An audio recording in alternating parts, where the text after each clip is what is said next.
Greetings everyone, please give a moment to make sure everything's set up.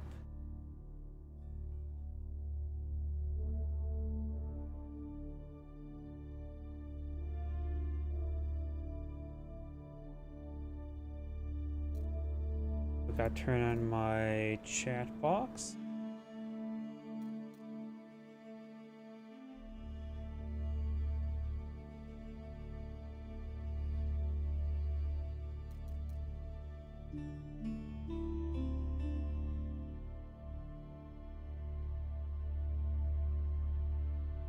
That should be good to go.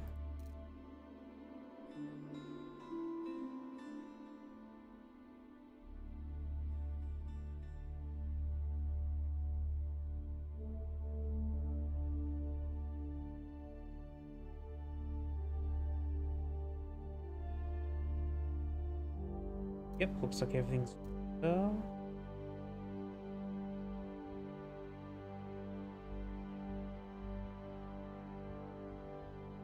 Page, that clears that out.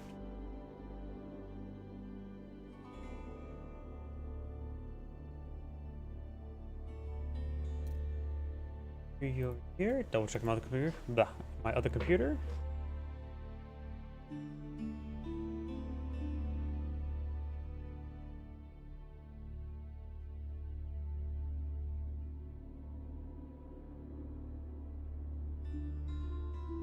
Looks like that's all good.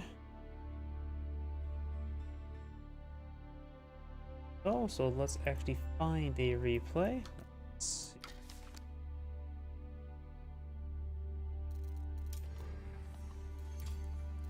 Have the open, hidden.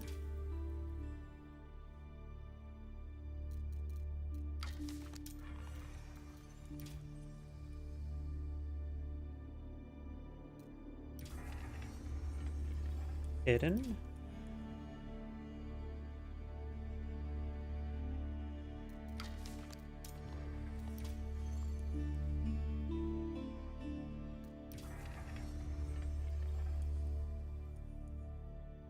We got replays here, very good. Let's avoid the custom, look at the rank. It takes 30 minutes, that seems like a good replay. It's good enough for me. Network connection seems a little bit slow today. Oh, it doesn't appear to have any upload issues. Maybe just download. Guess we'll find out soon enough.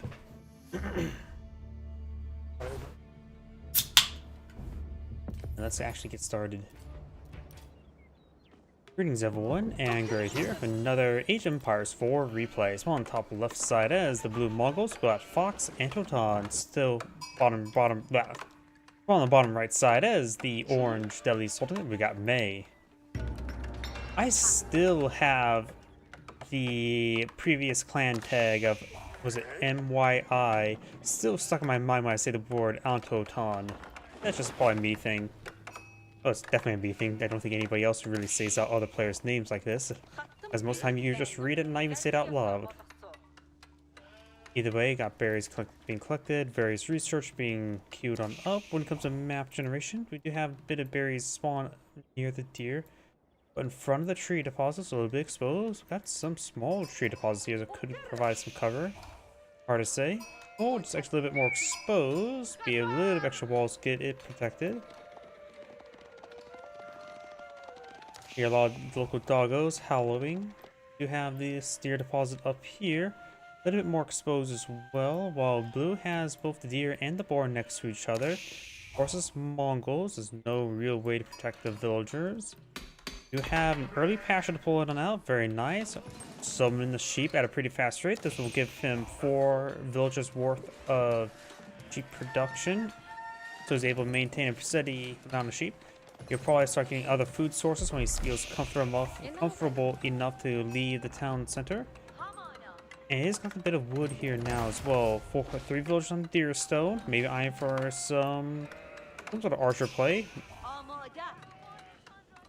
Dome of Faith has now been put on the field, getting some bargain bin scholars straight from the universities of North America. Pay what you get for.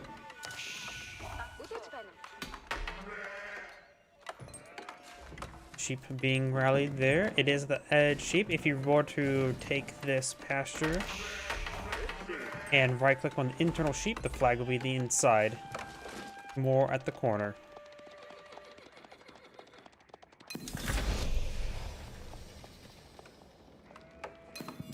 Various additional research already being queued on up. Not a big surprise. Deerstone's almost complete now. Got an early stable. Maybe eyeing for some early Gauzy raiders. We got double pastures, so we've got Eco Mongols. The Deerstone also provides free Yam network, providing some extra food collection. Plus going for an outpost here. 5 villages in the region. Very nice. So may see a fast castle for the Mongols. Is we have a healthy number of a large amount of wood. There's also 2 pastures here, so it does support up to 8 villagers on food collection. Renai has 10, so he's slowly withdrawing the sheep. They're drawing their lives for food. But he does have a decent number of still don't know which one's actually herdable sheep and which one are the summoned sheep. But either way, he does have a small supply of extra. Actually, we can actually take a look here. If you were to highlight one of... What was it? I remember seeing something like, oh, 2 out of 30. Okay, now I'm just starting to go crazy, aren't I? Nope, either way, got some Gauzy Raiders pretty forward. Do have some catches in the build queue. Gauzy Raiders do have a slight bit of bonus damage with heavy. It's not really a whole lot. It's more of a soft counter unit than a hard counter. Let me just give them pack a little bit more punch versus the heavy.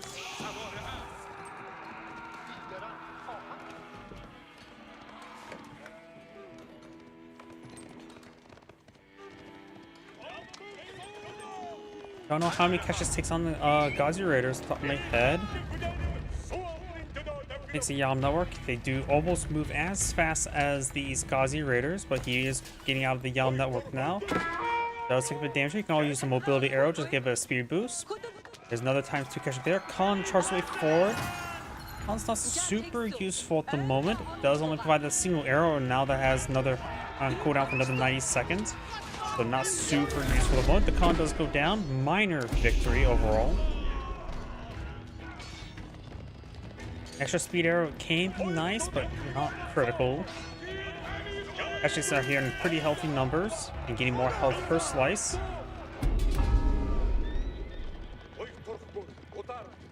Kestrix could try charging down Scout. Scout moves at night speed, same as Kestrix.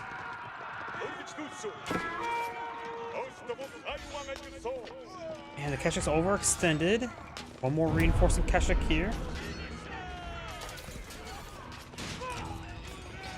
Kestrix now falling back, trying to keep that wounded one back. It'd be difficult to keep him going permanently alive. Boss age up, get out a shaman to get him healed on up. Another Kestrix charging in, getting some good damage there. Good pullback micro for both sides.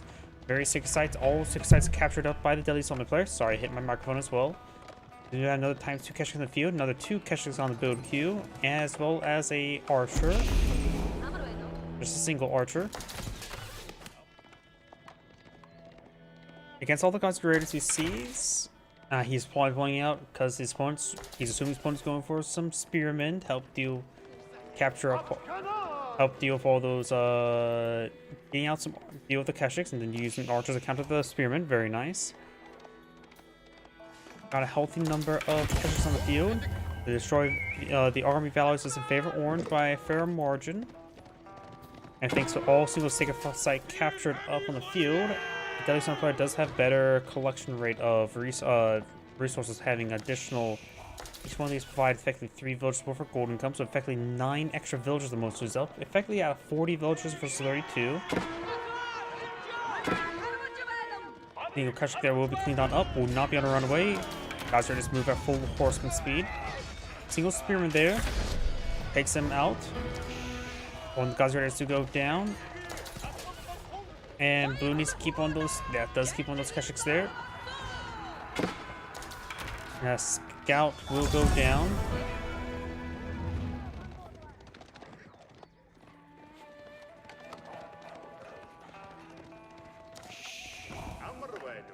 Let's see. Right now the Mongol player has 21 villagers on food. All on those sheep. He does not have enough sheep collection for that. He also has a basic level food collection, so now it's no longer 4 villagers per pasture. Probably closer to 3.5.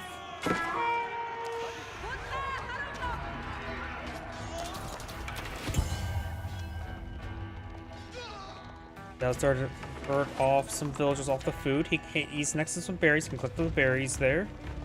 A good spot for them. He's also start pressuring those sacred sites.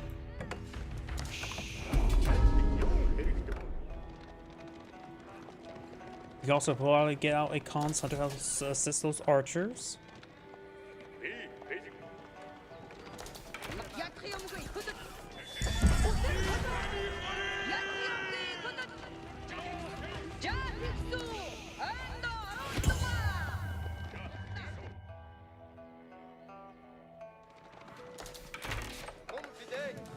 A decent number of forces here, including a good number of Keshiks. Orange to recapture this sacred site here. Now building out a large number of walls. Keshiks will have trouble with the spear. They may win out, won't be a cost-effective win. Also learning now being deployed on the field, right there, which will give them access to 6 unique technologies. Does good. He captured the sector there. Scholar heading down south to recapture it. And Keshik's going straight for his opponent's village online.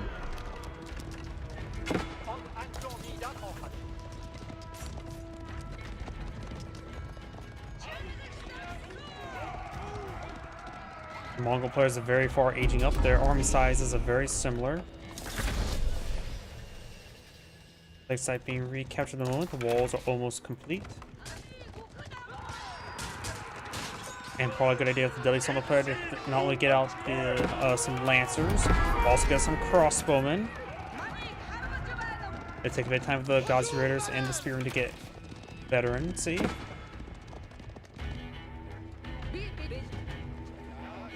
Archers heading towards over here. Just spot these Spearmen side of these walls. The archers can clean them up quite easily. Could use a speed arrow just to get them going. Takes a nice little volley there as the sacred site icon vision blocks me. There's the speed arrow there, along with increased mobility. The catches will get a bit of health regen with torching that down. Got a Ghazi Raiders here being upgraded arrow slit. Ghazi Raiders still exists. That's probably an oversight.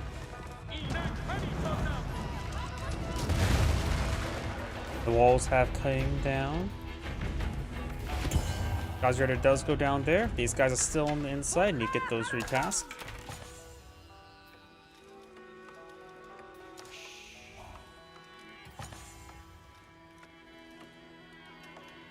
At least one that does have a decent amount of resources. You see some Lancers in the build queue. Got the veterancy on his Ghazi Raiders and Spearmen. No crossbowmen just yet. He may not even have archery range on the field, I don't think. At least pulling one early, at least get some research going.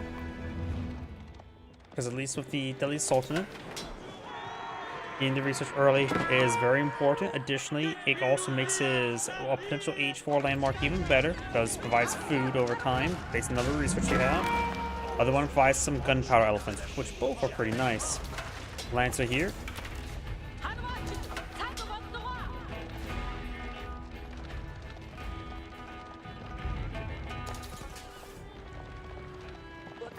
Mongol player is now going for Spearman. He's very far from aging up. He doesn't, not really eyeing to age up.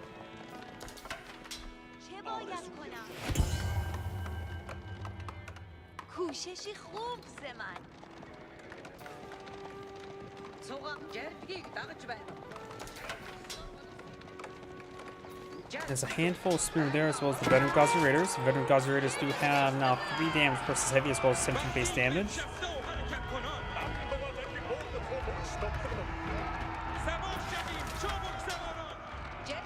Ghazi Raiders actually, other than their slow attack speed, are statistically better than Keshiks in most ways. Outpost will go down, we'll get a bit of raid bounty there, nothing too significant.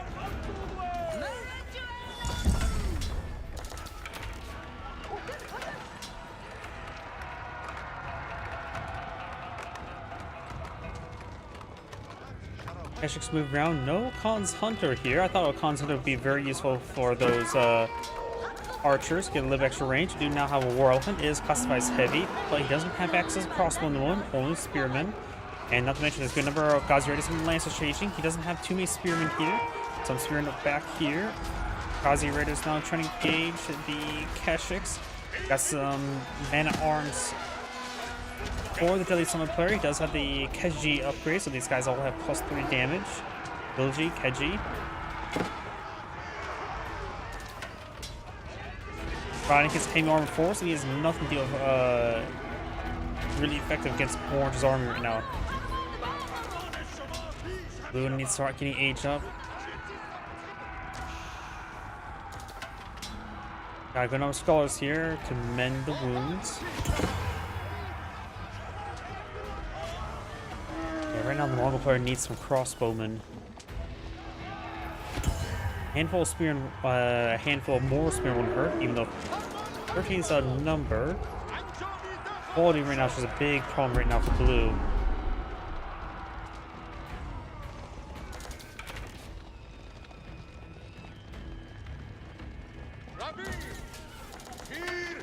Taking out a good number of scholars could be quite nice, but he's going down south for the villagers. There's a outpost there, not enough for all of them. Archers being pursued by these forces. Keshiks engaging these various forces there. Man-at-arms are posing a big problem. They're statistically better than these Keshiks at the moment. Offering 17 damage opposed to 15 damage. Their attack speeds are the same. I suppose Keshiks do have the +3 health per strike, but the man-at-arms have more armor, more health. So yeah, I think the man-at-arms right now is statistically better than Keshiks, barring the lack of charge attack. And not to mention much, much cheaper. Some of those lines do go down the spearmen. Yeah, at this point in time, the multiplier is nothing that's effective against those Castle Age man-at-arms.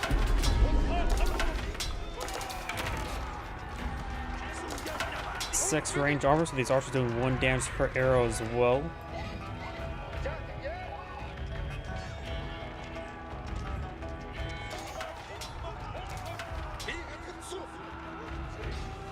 Oh, howdy. Sorry, I just saw your comment. Got too focused on in. We do have these man-at-arms being pursued. They're here in small numbers, so the Keshiks is able to deal with them quite reasonably.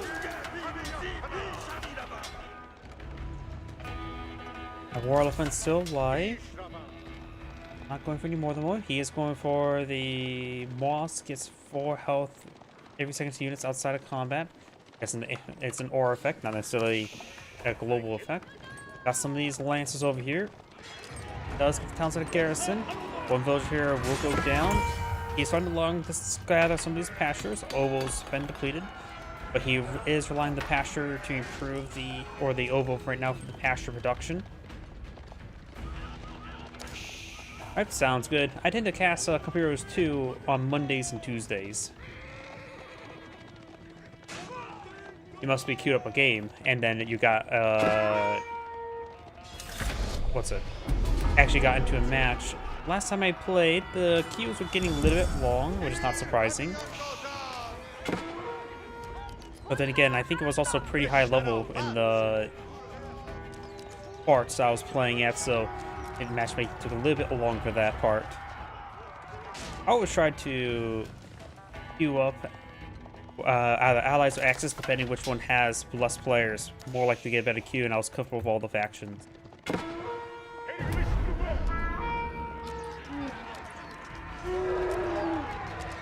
Keshiks taking some severe damage. Oh yeah, the houses can also fire arrows. 6 damage per arrow.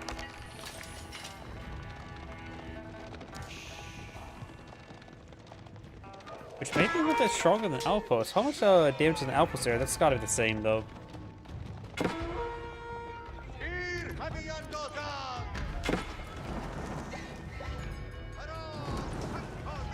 Lancer is trying to stop the deer collection.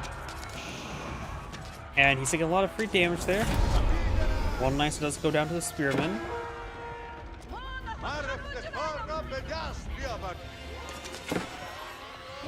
Now the Mongol player has aged up, wasn't thinking what landmark. He went for the Control Tie, not big surprise. That will provide him powerful defensive capability. Orange is all 6 sites captured, giving another 9 villages worth of gold income.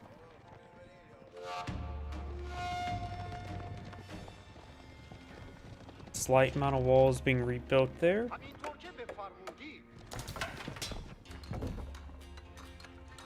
Outpost going up there.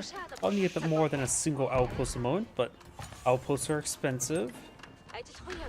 Are building that one as well. We've got lances down here. Still not enough room for all these. There's going to be a slaughter here. One villager does survive the charge attacks. Does have textiles. While these villagers are going down, here comes Spearmen. Yellow providing some good mobility for these Spearmen. Able to get a sprint combat sprint of 2.39.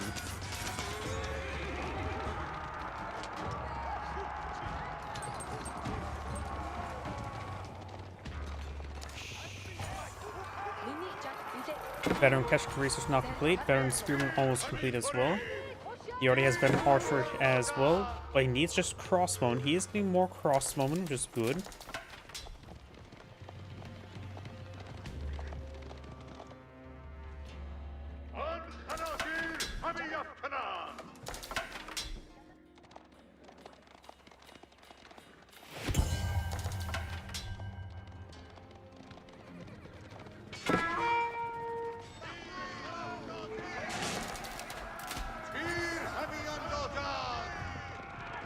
Guys, just a little bit outnumbered now.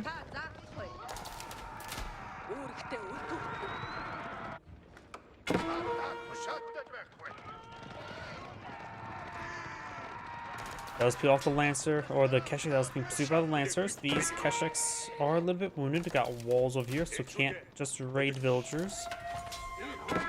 Single Spearman there does get sliced apart by the Man-at-Arms.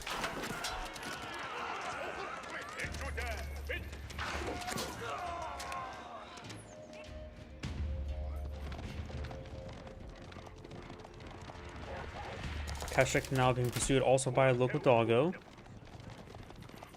We'll run around. Orange up here. Spearman getting taken out by 2 Spearmen. Still just a single war elephant on the field for Deadly Soulman, getting a good amount of other units. Deadly Soulman's now mixing a large number of crossbowmen. Now got a good number of archers here to help decapture this sacred site. Here comes a Control Tie. One of these units to get on top of the sacred site, using the con for that. Go decapture it. The sacred site here not being threatened by these units. They will be taken out by these Lancers. Villagers here. Needs a lot of Spearmen. Does not have enough Spearmen there. A bit of a Spear Brace there. More reinforced Spearmen trying to clean them up. With a sizable army here, trying to pursue these crossbowmen and Men-at-Arms. A very healthy number of scholars here.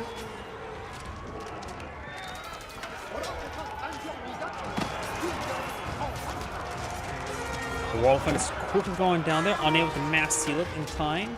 Spearman focused down quite nicely for all the crossbow as well. And he starts stepping away. The scholars right now, they do have good movement speed, so they're able to keep up the formations. They have faster than night movement speed apparently at the moment. Down south, looks like a good number of villagers went down here. Orange cut off more villagers than blue.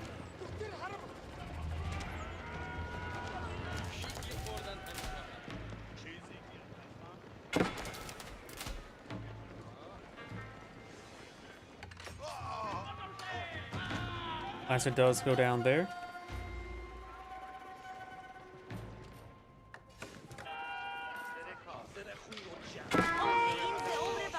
Crossbowmen do get hit pretty hard there. And now these villagers are completely encircled. So these crossbowmen hitting the wrong targets, and they hit some of those Men-at-Arms. They're right now taking out villagers. This is a pretty big slaughter there. Does take out all those villagers there. Now the Spearman can hold the line for the crossbowmen, but it's taking out more villagers here. Down to 61 versus a very nice number of villagers.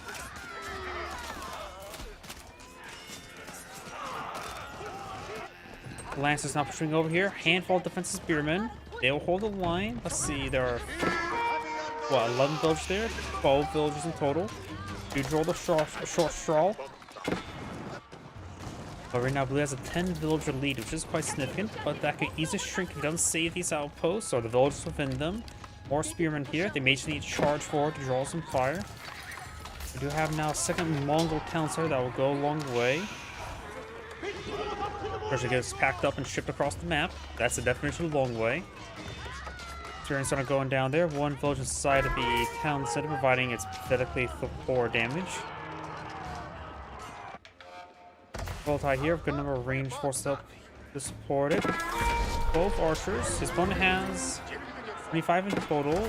Kurultai taking some damage. Got some Khan's hunters here. Actually, no Khan's hunters, they're just regular scouts. And Kurultai will go down. Nope, managed to escape on out there. Has the same move speed as Man-at-Arms. Blue's covering his retreat. May set the Kurultai around here in the radius of the Yam network. Orange push forward. Just generally move forward here. Spearman advanced. Up here, just Spearman advanced.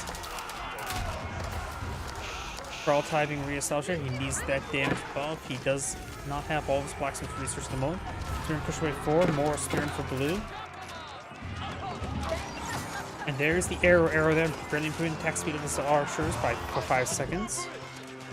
But only for 5 seconds. Does not have the whistling arrow upgrade.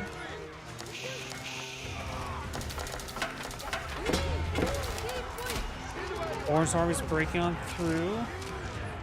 Blue's trying to go for more spearmen. There's a good number of crossbow there. He needs mangonels. Archer ranges there. Regular archers wouldn't be half bad against all those crossbowmen as well. Kurultai is pretty wounded, but should be safe enough to leave some of the structures. No improved siege engineers will quickly blow out some mangonels.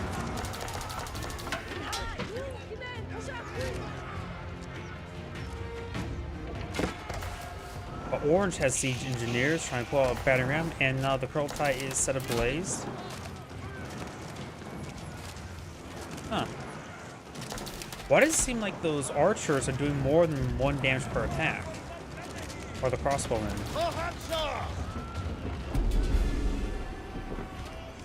Something didn't seem right about that. I think there's a bug going on there.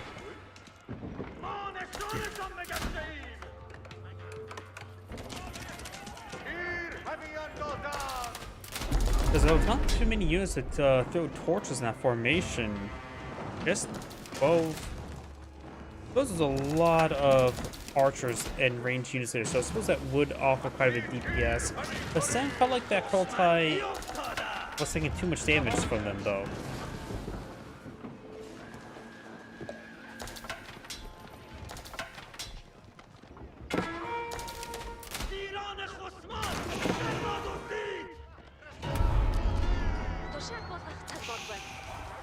I go a siege wall shot there, pulling guy for some mangonels.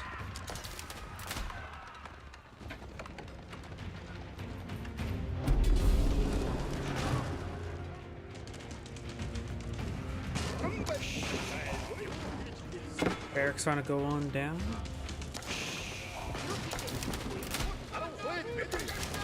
A lot of Blue's infrastructure will be going on down. So relying on this Ovo has not gotten any more stone on it. 9 pastures being greatly improved. Has only 1 basic food research. Orange never queued up a 2nd level research, mining research. That's probably an oversight on his part.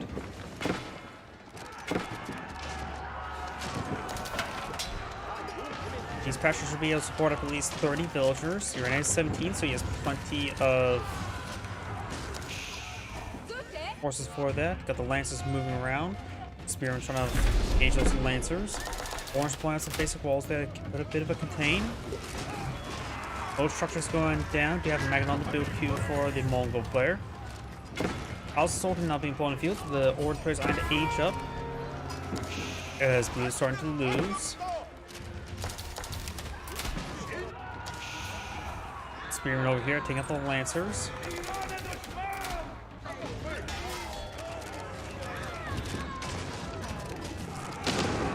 Massive Magnol hit there.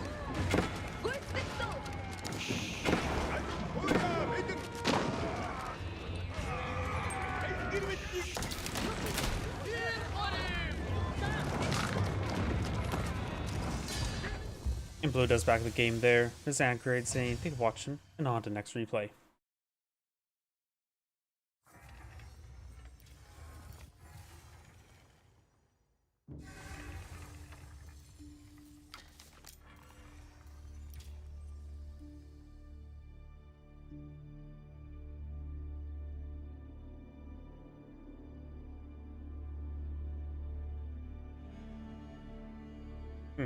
That's taking a long time to search. There it goes. Start finding other players. Lucy just got done with a game. It popped downward. Just about 30 minutes too short. And then you get some from the previous patch. So, next player.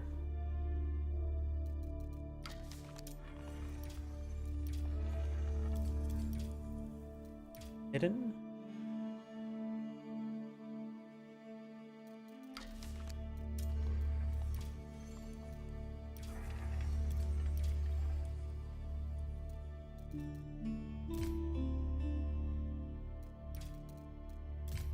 Oh, these replays are actually pretty old, so probably looked over them, probably a Smurf account.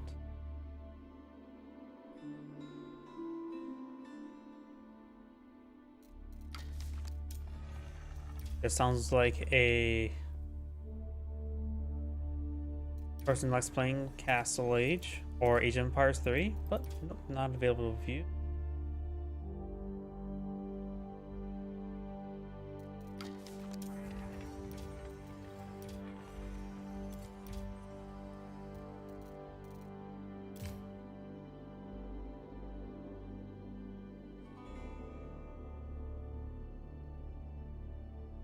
$23, we could try that one. A little on the shorter side. 23 as well.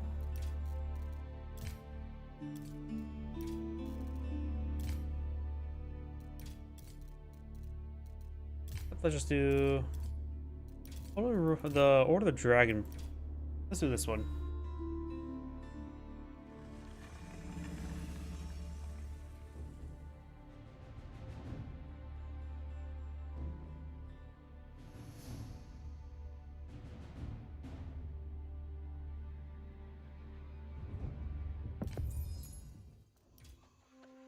Greetings everyone, and right here with another Age of Empires 3 or 4 replay. Spawn on the bottom left side is the green Chinese, we got Lush. Spawn on top right side is the blue Order of the Dragons, we got Vortex. Let's see, when it comes to map generation, we do have Pumbaa and the Deers right next to each other. Deer back here, so blue has good food distribution, close together and safe. Down south, we've got the small, large, and small stone and gold deposits. With a bit of stone up front, a bit of gold on the flank, so good amount of food, a little bit of gold. All a good spot for a secondary town center. Another side shall work. Chinese player, let's see. Deer deposits out in front, so which is not great. But if you got this deer deposit over here, next to the large gold deposit. Small up front, very small stone spawn pretty far forward. Small gold, large stone next to each other. Yeah, and boar way down south. I do not like green's map generation. Blue definitely got the better map generation, I would say. Akin Chapel now being deployed on the field, which will give him, what, 10 or 50% increased collection rate? 15? I think originally it was 10 when they first got released. Either way, Green is not starting to age on up. Now he has. Going for the Imperial Academy. Oh, the sheeple have been deposited at the mill, so they can be ground up into a thin red paste. And these village sheep will become part of the town. Let's go and move them over to the far side of the town center to be affected by the Akin Chapel. outposts here as well. It looks like gonna be a fast castle based on the distribution of villagers. Yeah, that's what I'm looking for. I don't know why my mind's drawing a blank. Scout moving around.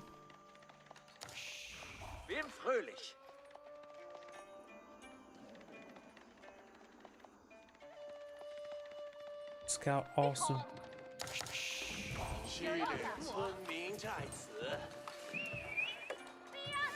Looks like both players going for a fast castle. Looks like yeah, the resource distribution is relatively similar. I think blue will get it slightly faster. They almost have enough gold to age on up.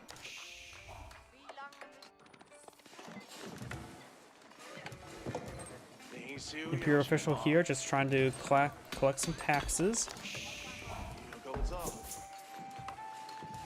He actually got quite a bit of gold inside of here, so he may want to get that tax being collected.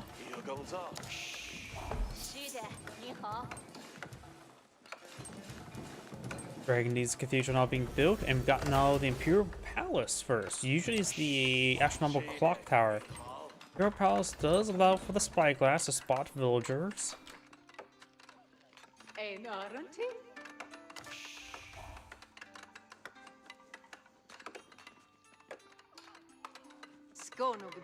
Green will get the castle age up first. Dragon Knees Cathedral could result in good gold collections and relics. In order for this to make it worth more than the Bolgraf Palace, I think you need to collect up 4 relics. And now I got some lances in the field. We've gotten a gilded knight now being queued on up. Some heavy cavalry. Very, very heavy cavalry. The heaviest cavalry. Yes, I'm fat shaming. It looks like the Lancers do find the Scout. You know, I actually don't know who wins.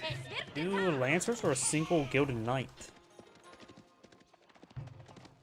The Gilded Knight's taking sweet time to be built.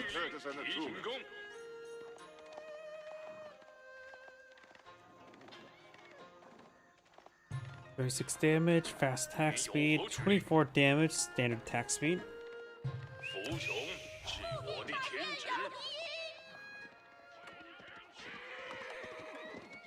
Lancer's charging way forward, trying to intercept that relic. Relic does drop the relic. Green has a Lancer there to deny that relic. No monster just yet for green. A second royal, or not royal knight, gilded knight being pulled in the field.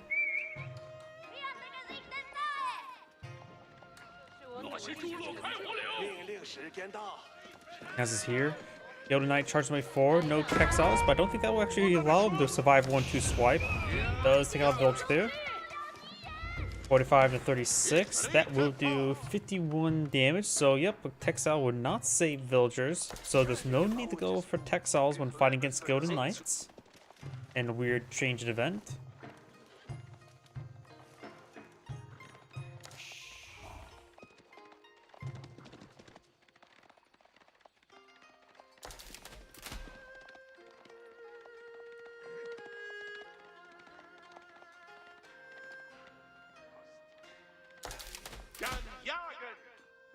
Let's eyeing for the relic.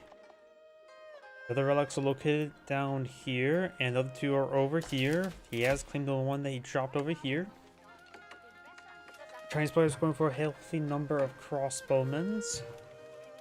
The Order Dragon player is also going for his Gilded Crossbowmen. Gilded Crossbowmen have a slightly higher attack speed, slightly higher range, slightly higher damage, and slightly higher health. Well, a bit more than slightly higher health, actually. And green right now is still the Tang Dynasty, which does improve Scout's vision range. Does it improve all units' vision range? Nope, just a Scout. I had to remind myself what Tang Dynasty does because, let's be frank, it is basically a standard build order for the Chinese player going for fast Song Dynasty.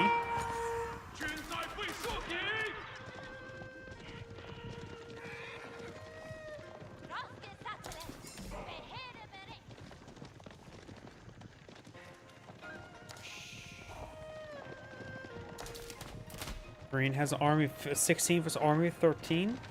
I can never really tell when it comes to Gilded unit who generally wins out fights. Due to their high damage, they can focus down infantry units quickly, resulting in less DPS relatively quickly for one side rather than being spread out. Effectively, it's easy to focus fire if they order the dragon, but it's also very easy to overkill.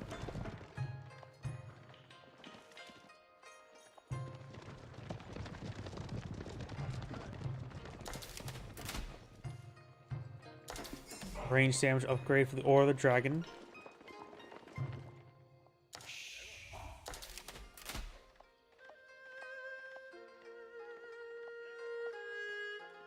Imperial examinations and wood and food collection research for the Chinese player. Or the Dragon player does have fertilization. Both players have wheelbarrow. Both of those are in that gold deposit.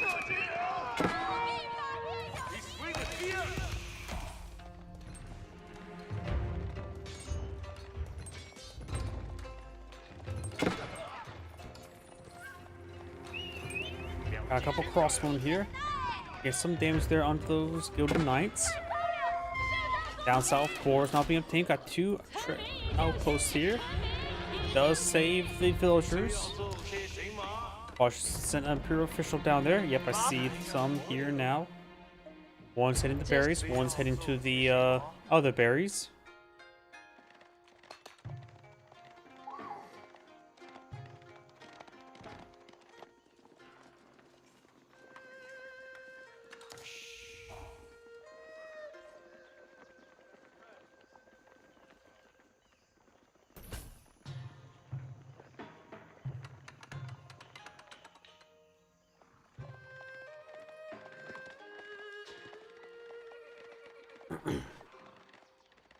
Gilded Knights and Scout moving down south. We do now have survival techniques being researched by the Chinese player.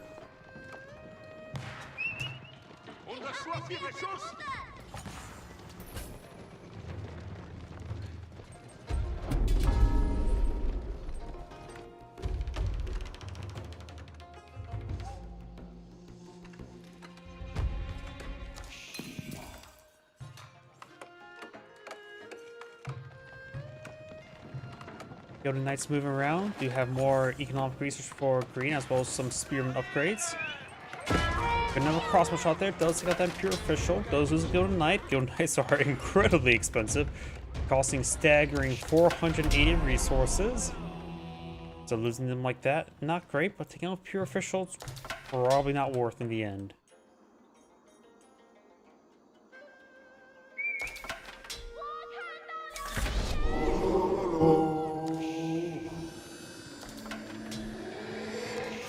Scout says no to heresy. We've now got some veteran gilded horsemen here, and the ungilded lancers do take up the prelate. The monk does pick up the relic now, going the long way around the trees. Lancers can face the horseman. Wolf gains fights on the monk.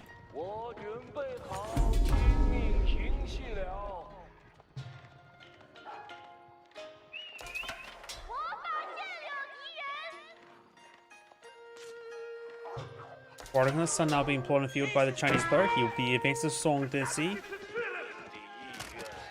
Scout is down, and the monk is going very far in the corner. Blue's going to have trouble hunting him down due to this really weird path, which is probably good for green at least. Blue has claimed 2 relics, and green has claimed 2 as well. Also picking 3rd. Green is Cathedral overall seems like a worse off option. So he's not making use of any barracks units, so it's hard to say what would have been better. As right now, since he's pulled out no barracks units, Rigny's Cathedral Wood is just straight up better, because Bulgar Hall is useless if you don't build ground military units with it. Scout stabbing that villager.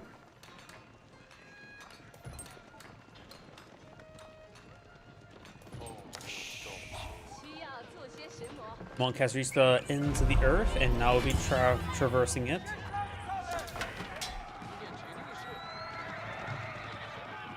Bowsphere may go down. Does start closing those walls there. All 6 icemen captured up by blue. Gilded Knights and Horsemen taking some damage there. Gilded Crossmen firing away against all of these ungilded Spearmen. Trying to use Crossmen before as well, but they're largely hitting the various non-armored units.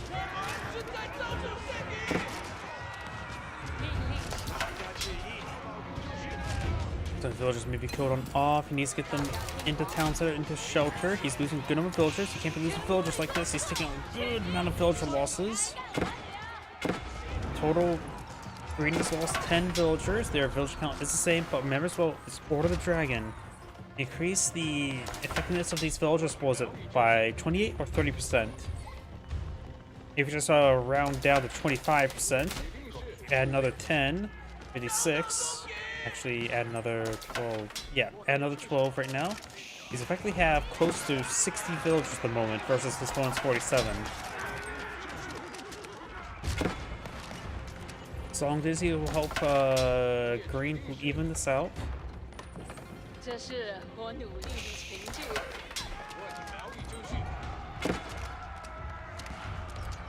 We lose some villagers there.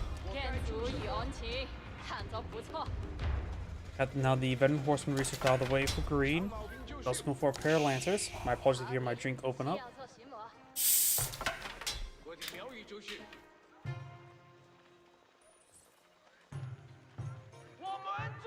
Lancers and horsemen backing on off. We do have the Sacred Site being decaptured by Green. Also has all the Sacred Sites captured, getting an extra 300 gold per minute.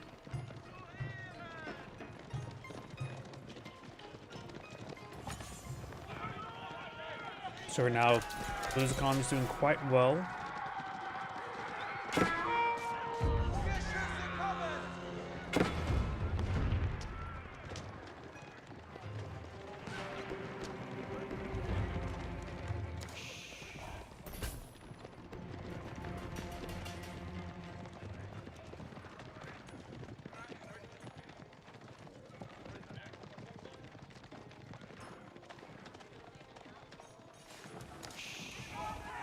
And looks like Green may be losing more villagers here. That's not good for Green.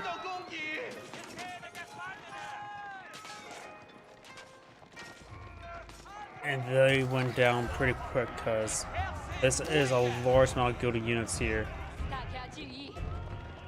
Also swapping up being pulled in the field. He has 11 veteran gilded horsemen, 1 gilded knight here.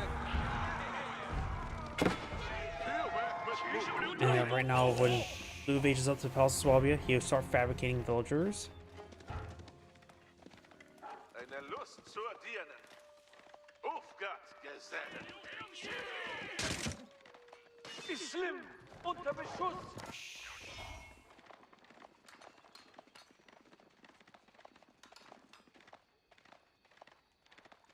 Zu meinem Worte marschiert.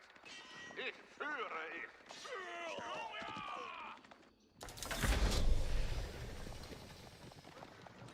Who's now reached Imperial Age. Has quite a bit of wood and gold. Needs a lot more food at the moment, however.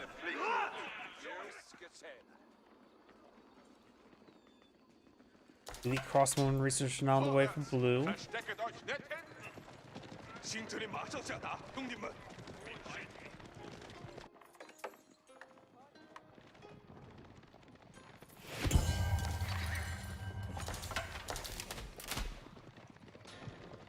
Hythbar being researched only has 2 relics at the moment.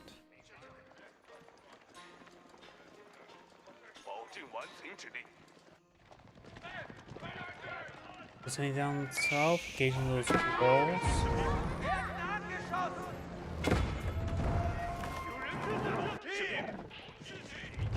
Horsemen being bitten a little bit there by the local doggo. As elite horsemen research on the way for Blues as well. Green has enough gold to age up, needs a lot more food. That may not be really possible. He's starting to transition to granaries. Horseman Spoon does hit up the Gilded Royal Knight. Gilded Knight. Veteran Gilded Horse picks up damage there. Elite Horseman almost complete.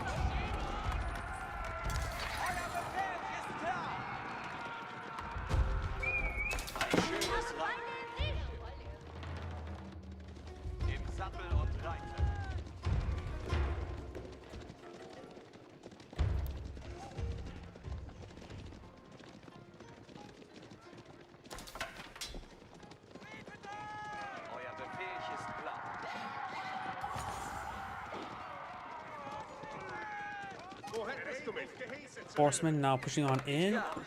House swap back here, which can swap 10 villagers. Little horsemen trying to perhaps engage some of these villagers. They do have textiles. I thought they had 97 health or 98 health with their textiles. Maybe just going crazy.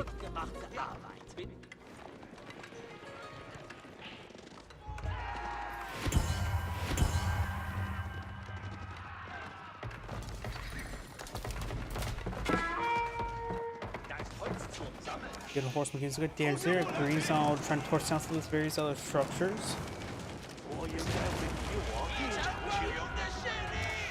Blue's very far behind in village production members. Well, like I said before, the dragon improved the number of villagers you see up here by 25%. Trying to do some offhand math for that. Say roughly 15 villagers.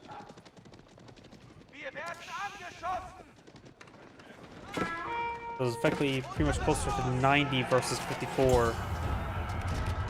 Or dragons are engaging in some damage to those forces. They are elite, which will cause some issues for green.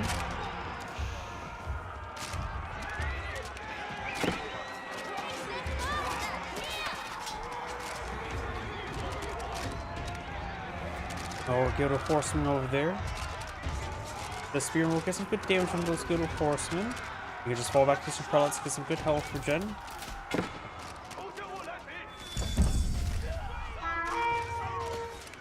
Spearman having a bit of trouble versus all these forces. Chinese players also go for a Trebuchet, but is lacking ground armor to escort the Trebuchet. Also going for a large number crossbowmen. Maybe none of these guys are heavy, so it's probably a bad idea to go for crossbowmen. Senior arithmetic research by the Order Dragon player. I wonder how that interacts with the gilded units. Does it do still like what, 4 siege champs, or does it double up to 8? Dojo does go down there.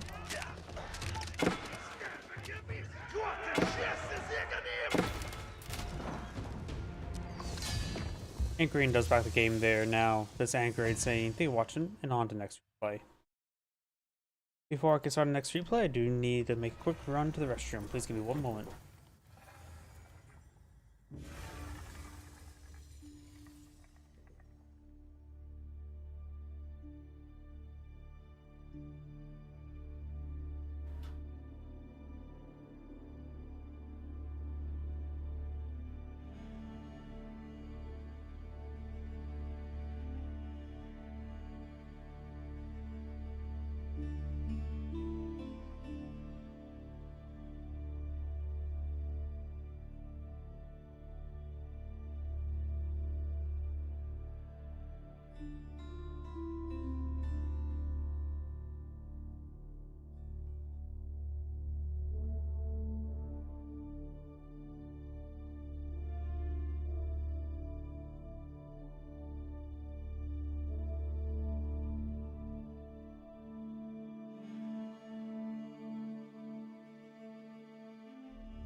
Apologies. Back.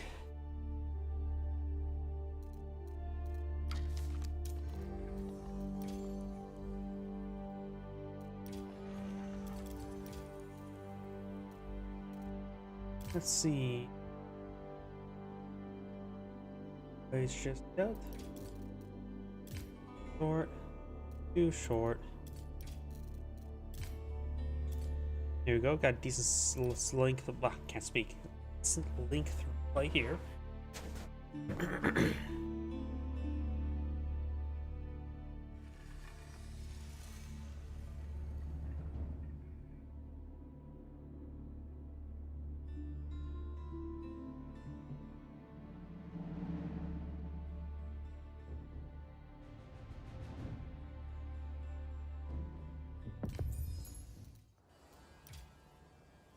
Greetings everyone, and great here for another Age of Empires 4 replay. Spawn on bottom right side is the red Holy Roman Empire. We got SAS. Spawn on top left side is the blue Byzantines. We got Fox, 4TX.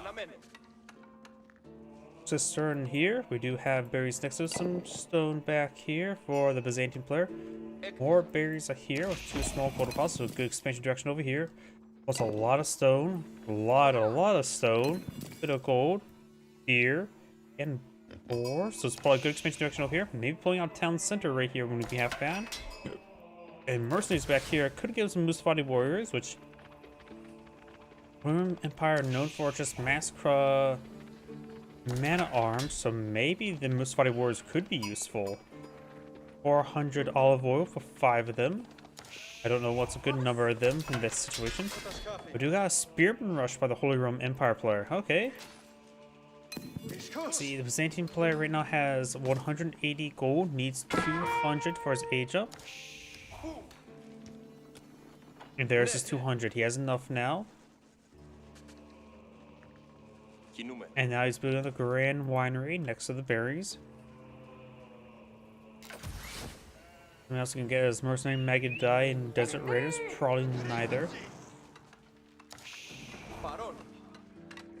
Camps being established there. He may be eyeing for some archers. He could go for the Western Mercenary contract, get out some longbow as well. More of the sheep have been obtained.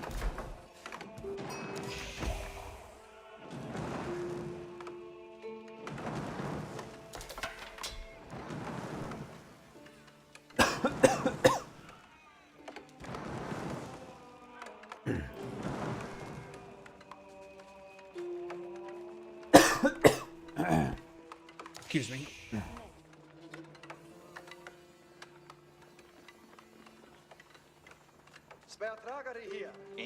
Orange or red's now pushing forward with a villager trying to establish an outpost here to die the berries. He has not progressed his age up pretty at all. He's gained 5 villagers on the gold now. Gains first bit of gold soon. Outpost now being established now. Town center does reach out all the way over here, so he could push a little bit farther forward, but red will base deny all the berry bushes.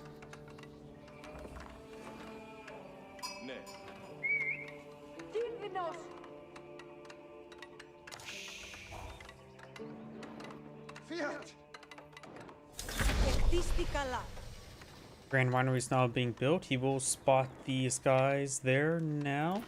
Gonna collect up what food he can and perhaps more olive oil. He only has 100 base, so he's going to need a lot of olive oil to give it any sort of mercenary shipment.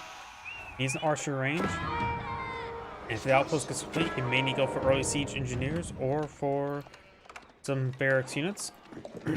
Mining guild or mining camp has been set ablaze. Aachen Chapel now being deployed in the field next to the he's going to be close enough to the stone deposit, so he could eye for secondary town center. No fast castle.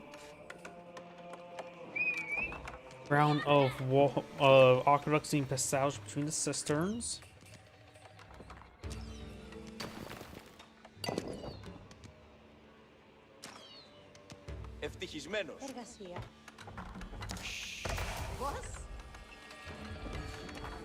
Looks like the Byzantine player got exactly 50 olive oil somehow from those villagers.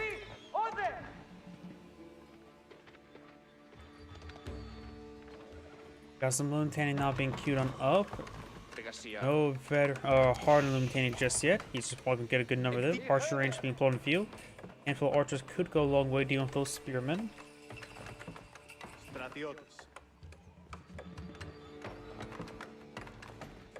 Actually, no, blue sign just for a counterattack.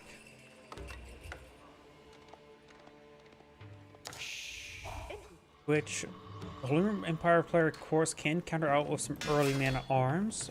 One of the most powerful units in the entire game.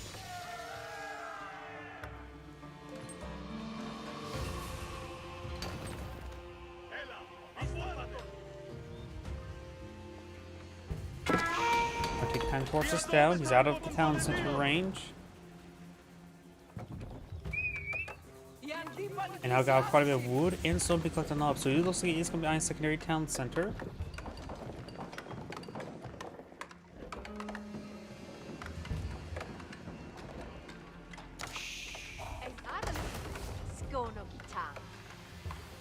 Huh.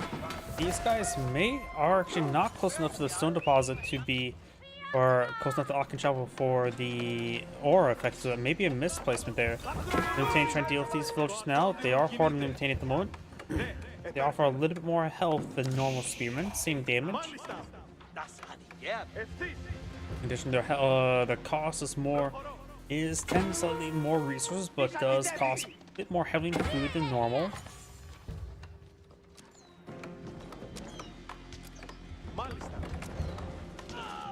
One of the team does go down there.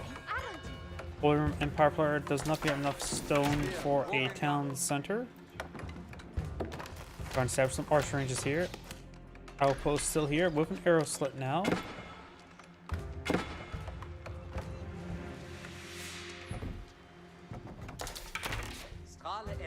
Holy Empire player now starting to mix in some archers. Does have the hardened spear and research and pulling up more hardened spear. No early man at arms.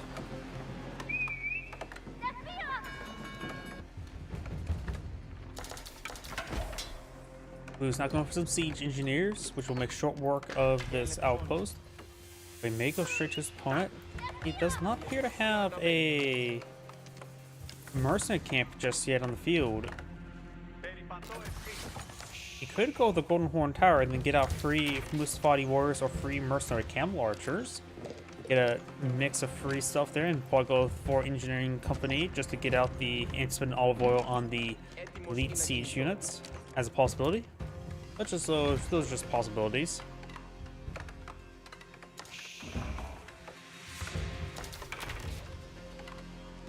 Creo Siphon not pulling the field, it should make short work of the outpost. It is fortified, but thanks to the inherent extra range of the Creo Siphon, archers can stay back nice and safe, help protect the Creo Siphon that way. But he does have 13 military units inside of it, which is greater than 4, if my math is incorrect.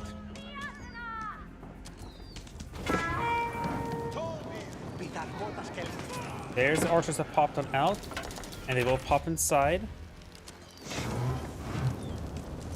At this point in time, it's probably a good idea for the spearmen just to hop on out and run away. I wonder, do they take damage over time?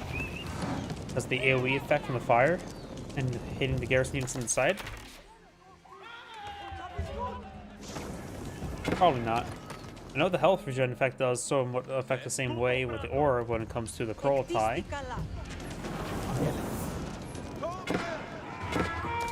Actually, Maya was a little bit wounded there, but who knows? Resting some losses there. Mostly an army composed of archers. And now Blue can start cleaning the olive oil, starting to go for mercenary camp now.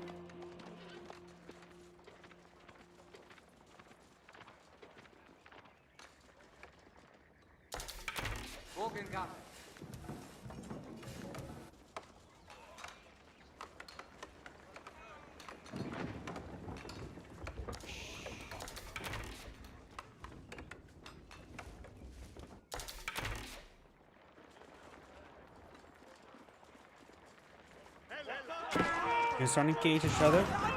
Blue does get the first strike.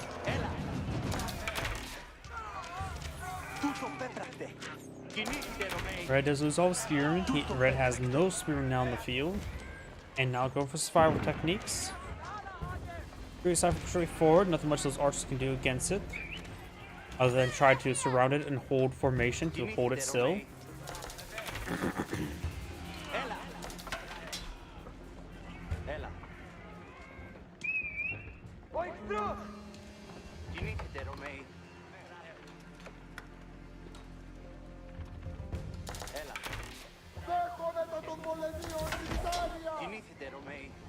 Looks like the Holy Roman Empire player is at pop cap at the moment.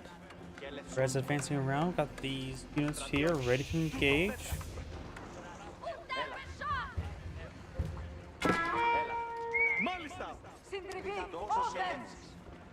Hit damage on one of those archers.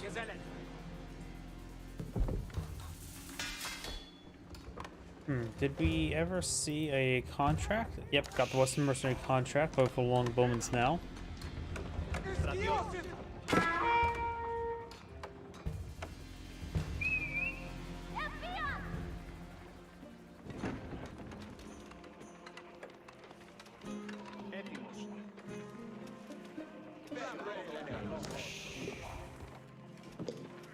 Yeah, so all this archers up here.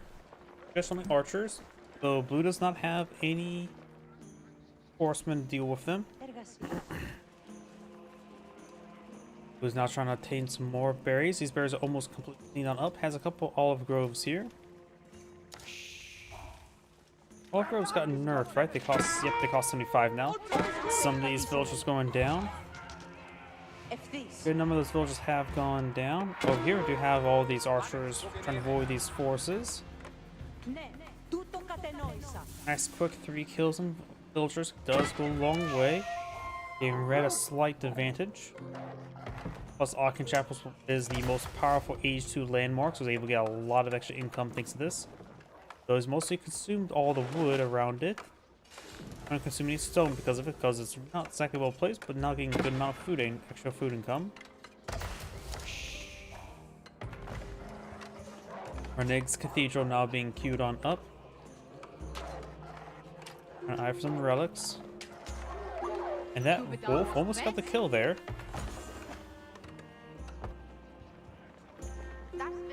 Red's now splitting up his archers. You'd be surprised how leading an archer or two everywhere can cause some issues. Why are they with siege engineers? One horde tower now being established.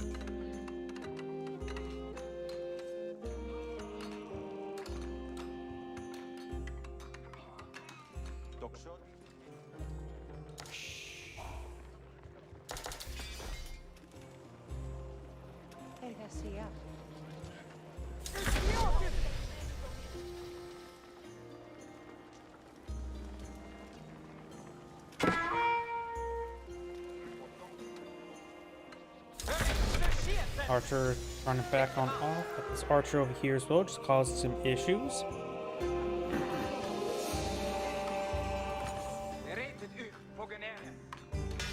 Multiple barracks over here now with 2 archer ranges. Going for veteran archer research, veteran mercenary contract, veteran Lumitani, and the unveteran wheelbarrow being researched. He already does not have his veteran archer research queued on up. We've got some now man-at-arms in Poland field by the Holy Roman Empire. Right now they're just only early man-at-arms. The regular man-at-arms upgrade just been started. Scout up there. Got the archers engaged each other. Looks like blue won out.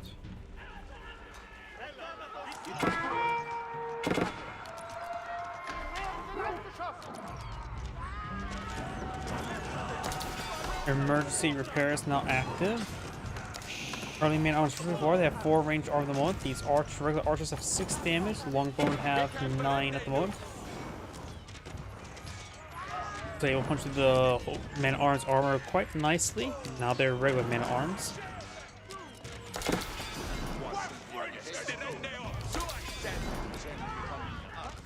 The Zany player looks like it's not eyeing for veteran archer research. He's losing too many of them to make it really worthwhile. He's still building archer, so maybe not. He's getting +1 damage as well, or plus the same level of damage. Red's archer only has +1 range armor at the moment. We'll siphon that area, but the man arms going to cause some problem for all these forces. He also has the Byzantine players around the lands connects being queued on up, while even the Golden Horn Tower got a round of 1-1 as well. These man-at-arms of course have free boot camp, so they do have slightly higher move speed than these longbowmen.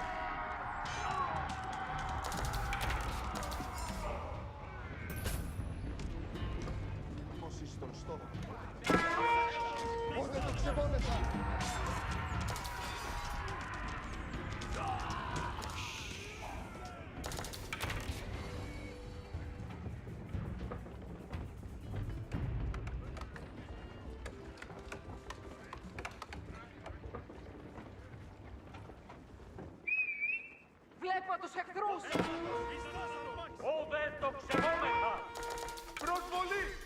We do have a cataphract in the field. Byzantium is going for a handful of cataphracts.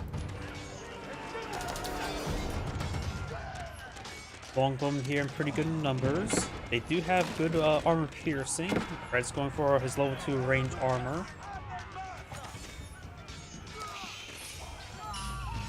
He's able to take out those regular archers quite nicely. He's trying to push forward, trying to deal with the prelate. Does move relatively slowly there. The archer's going to be firing away. He sees free damage. The prelate does go down, but now Blue's longbones are very exposed. A lot of free damage there. Here comes the cataphracts. They do trample a little bit. Cataphracts do offer 27 damage and Keshik attack speed.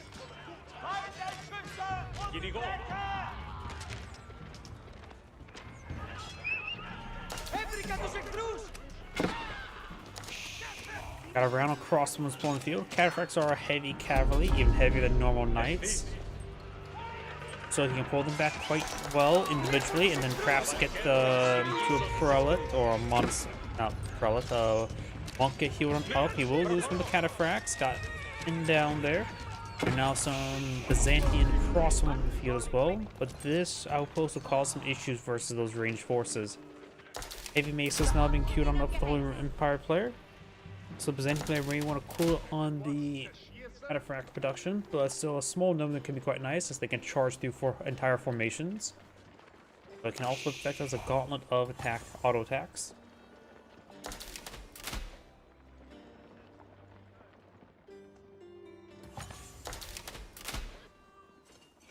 Ώρα εργασίας.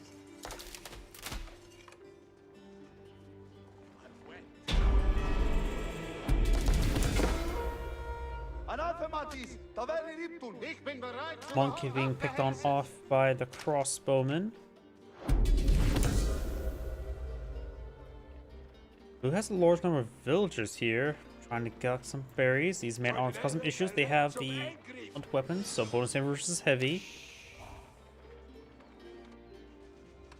And Red's not going to try and claim up 4.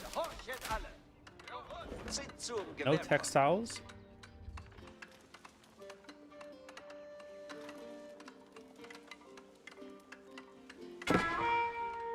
Δεχόμεθα τα βέλη πολλά.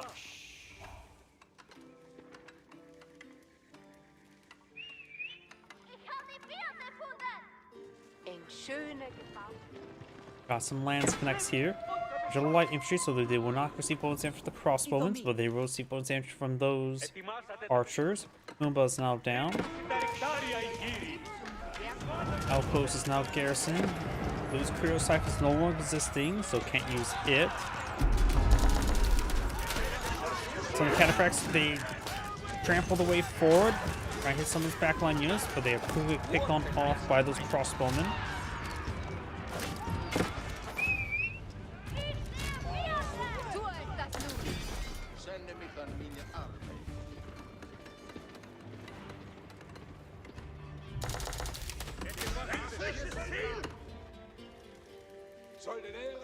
Got these villagers, got these berries. Outpost, only single outpost here, 14 villagers. So not even half can get inside for that outpost there. Cataphract does trample his way forward. So take quite a bit of use there. Villagers taking some hits there, allowing the Cataphract to get some damage there.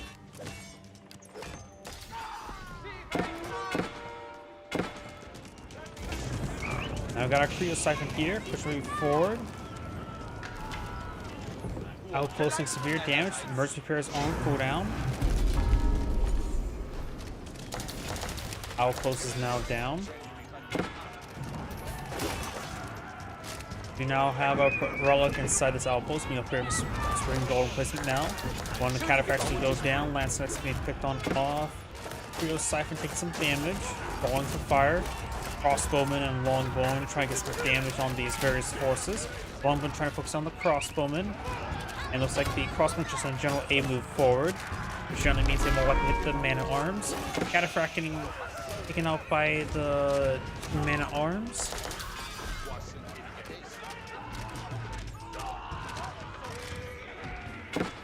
overall good engagement there. Blue has a very, very high destroy value compared to red. Grenade weapons now being reached by the Holy Roman Empire. Elect picked on up, trying to throw in some more outposts here, being upgraded spawn, spring golds and being fortified as well.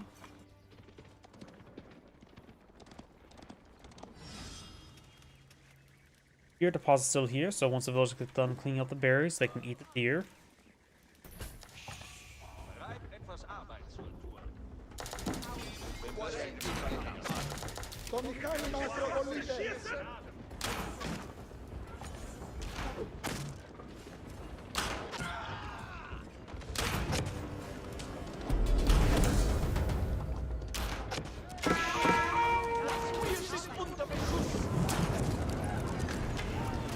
Outposts and some damage, both of them getting hit by Creo siphons. So the cataphracts trampling their way forward, but they're getting taken out because if they charge them like that, they get hit through a gauntlet of man-at-arms as well as crossbowmen. They all get quickly focused on down. Does use emergency repair on one, the outpost. The other one should go down.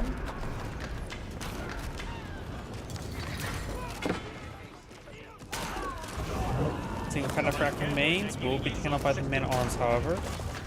Outpost does go down. Blue does not have any monks nearby to steal the relics.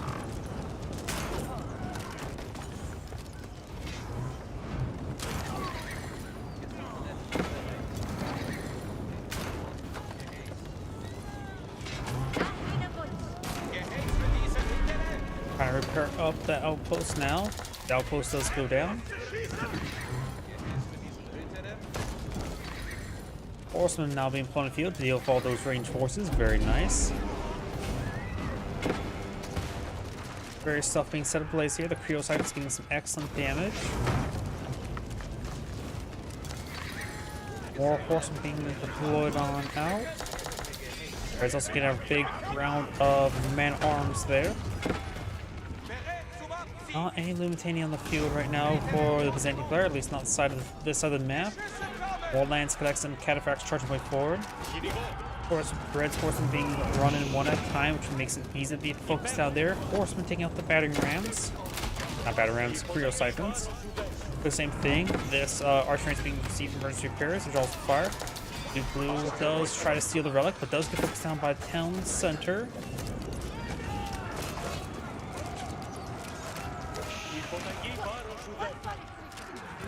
Cataphracts being focused down, a couple remaining. One of them's getting quite wounded.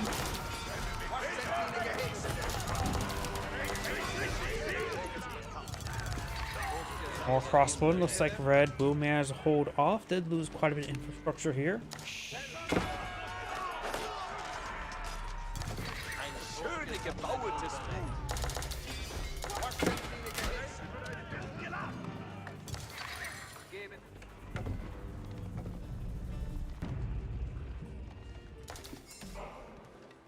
Got teardrop shields, improving the armor of cataphracts by 1. Move speed of Lumitani by 50% and attack speed of Varangian guards, so it's primarily meant to affect the cataphracts. Plus 1 armor can be quite nice for them.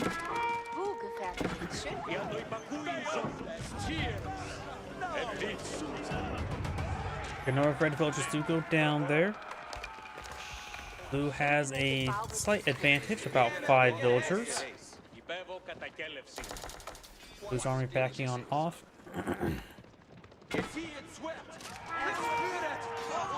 Horseman push way forward, taking some losses there.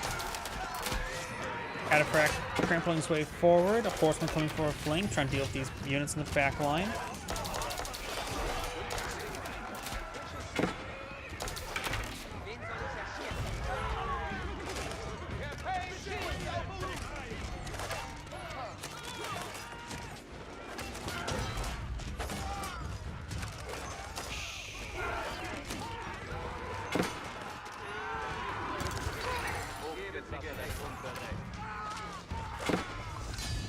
And Red does back the game there. This is great saying, thank you for watching, and on to the next replay.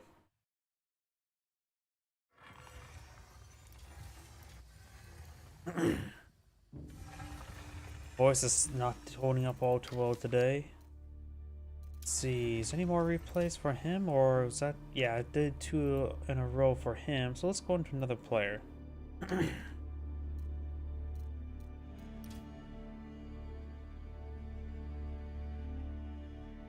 I swear, the search seems like relatively slow today. Not sure why.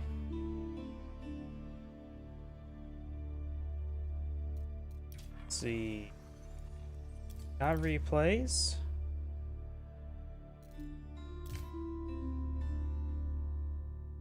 Hopefully some good ones. 41 minutes, a little bit on the short side. We'll just come back to it later if we don't find anything more immediate. 16 minutes.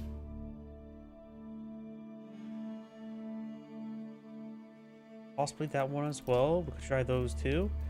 But isn't when it comes to custom maps, because I have trouble downloading custom maps.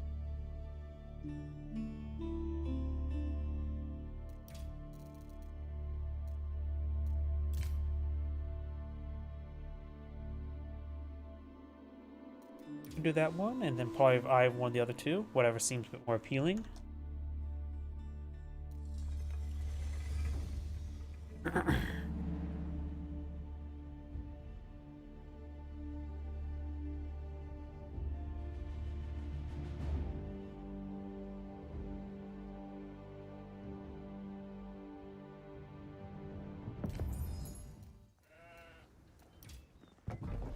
Greetings everyone, and great here with another Age of Empires 4 replays. Well, on the bottom right side is the Red Zuzi's Legacy, we've got SAS. Well, on top left side it has a Cyan Deli's Sultanate, we've got 1 Puppy Paw. When it comes to map generation, I do notice that we got both tier deposits pretty close by red. And its tree making a nice line this way, bit of gold and berries back here. Probably should also think about a good spot for some meditation gardens. First instincts right here. You could try deploying between these 2 gold deposits, but just getting gold, he may be able to skim the stone there. It's very lenient. Could try pulling it right there, get the berries, gold, and a bit of wood chips. But yeah, I'm not sure where he should deploy his meditation garden. Deadly Stone player does have all the smoke gold deposit this way, with some berries back here. And berries here, so he has a good amount of food in the back line with some food in the front line as well. So he should start expanding towards south, southwest direction overall. Ready to go either direction. These filters eyeing for the meditation gardens right there. Not a particularly great spot, but not necessarily bad. It's not really a great map overall. Dome of the Faith not being deployed on the field. We'll give him 34 food per second, 24 gold per second, and probably I want to say 15 wood per minute, not per second. I'm always wrong about the wood. I'm always very far off. Give a couple minutes to tick, tell us the total amount. Some faith being established here.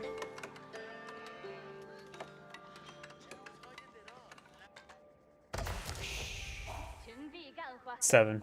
Yeah. Oh wait, nope. It's still ticking up. Bit of damage there. Scout will disturb it, however.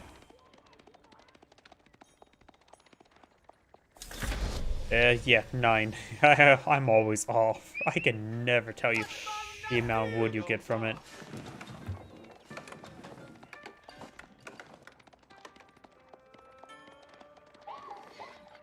And of course going for all the research. Going for professional scouts before going for survival techniques. This mill's not queued up anything at the moment, so that may be an oversight there. Actuality. I actually don't know where the... Is there a 3rd mill in the field? You see here, the server techniques is partially queued up, but nothing actually researched at the moment. Maybe overthinking it. Sign does have a good number of guys ready to push forward, trying to torch down the meditation gardens. Use these legacy has nothing at the moment. Going for the Jiangyan Tower as well, getting his early Song Dynasty as well as an early secondary town center. 拿喜欢。 Meditation Gardens will be severely disturbed. Science Scout does take a little bit of damage. Science could does he go for professional scouts first. You can start queuing up some scouts to be down here, try to steal some deer. There are 14 deer in total. No easy number to be divisible other than by 2 and or 7. But still 3 maybe a good number. Or 4.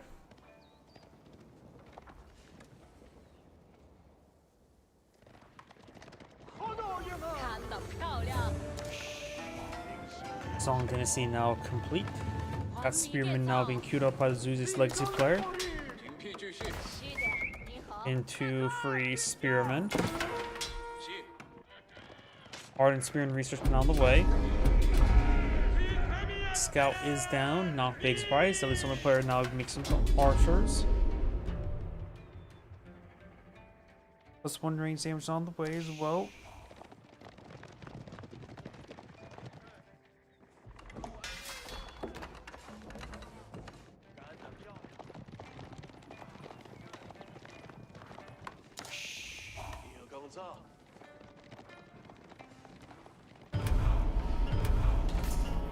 Multiple sacred sites now captured.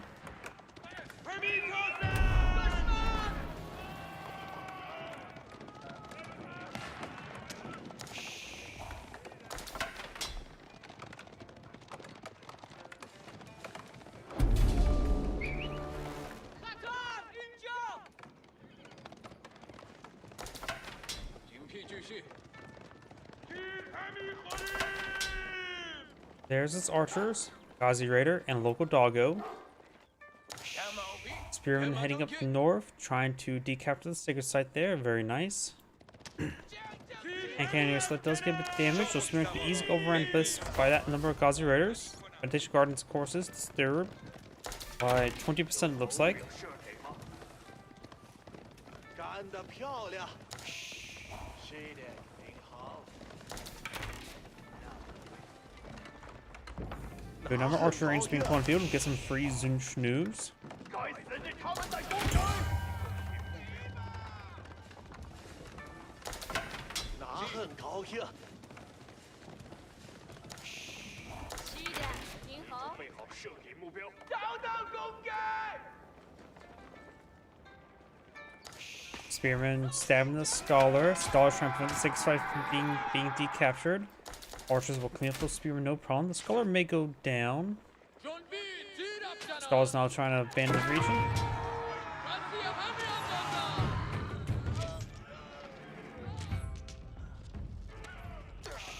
Takes out those Spearmen now.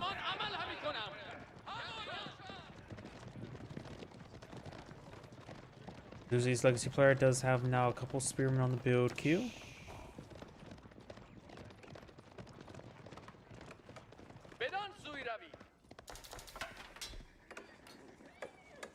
I got some deer being collected up. He is, I think, starting to steal some deer. 命令来 Or at 了， least just trying to grab his own deer deposit nearby. He does currently have 3 scouts in the field, trying to clean up all the deer on the map. Which will give him, well, a lot of food to eat with. 拿喜欢。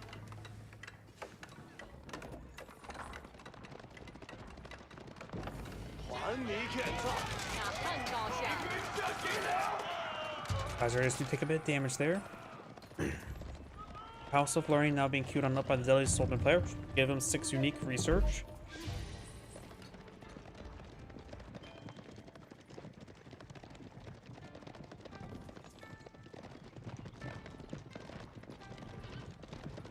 همینطور که بفرمودید.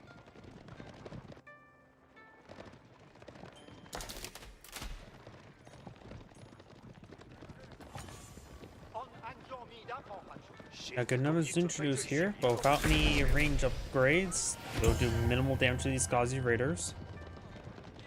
Got another KG upgrade, or however you pronounce that, the Hoon Blaze. Gilji? I have no idea how to pronounce that. Ki... Lige? I should just stop. Of course, the various veteran research as well. زين بيت شخصي وحركات هناك.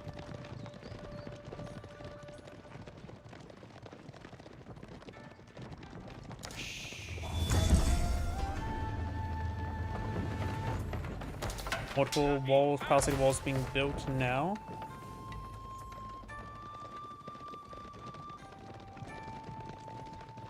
فرمان همی برم. As well as a granary, Reg is trying to dig in. He does have 2 talent centers, so it does have good 建造， villager generation. 环米建造，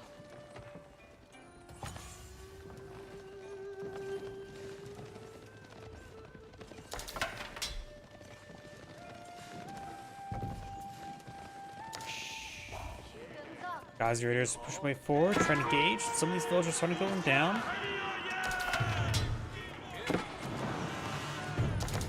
Good damage over there.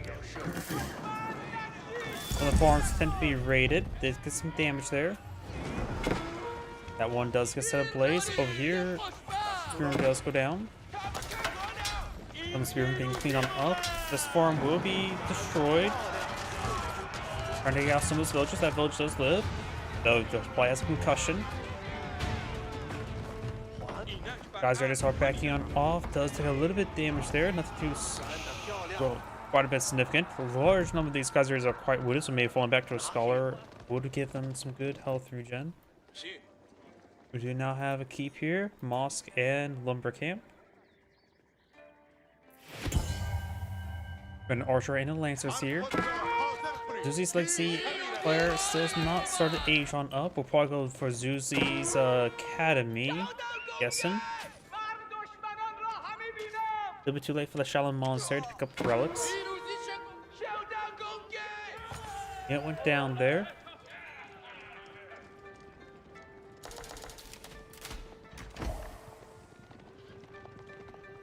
Various research not being complete, going for reinforcement foundations.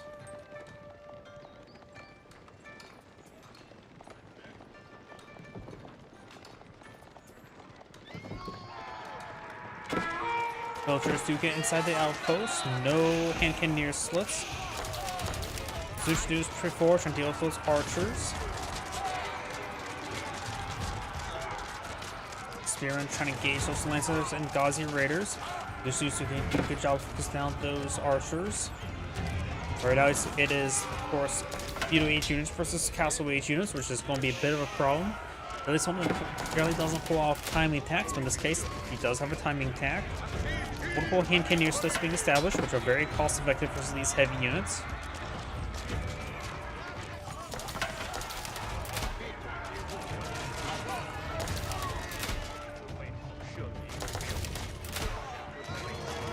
Red's starting to get overran by these forces.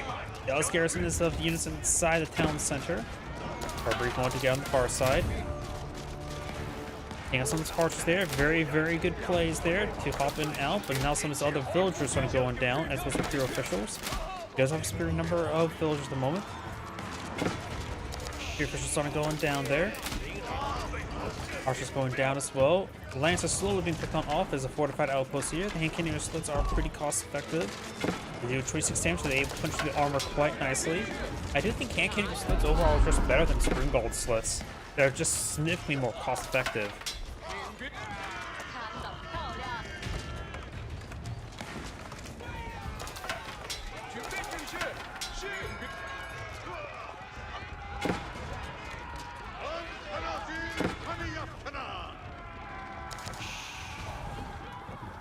More amounts of farms being established in the field.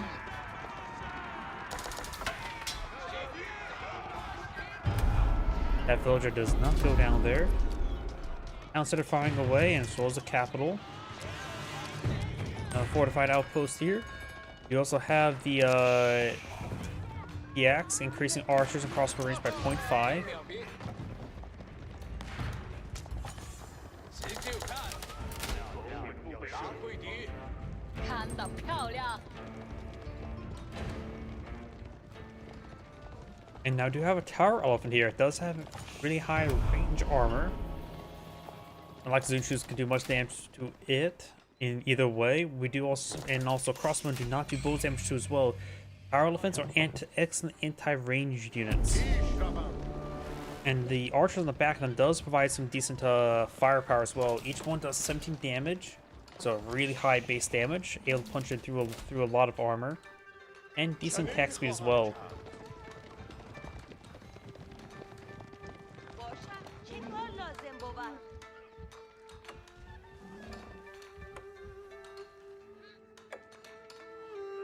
ولی خواهم شد. Stone being clicked up there. All 6 guys captured up by Cyan as well. As another 9 minutes before victory.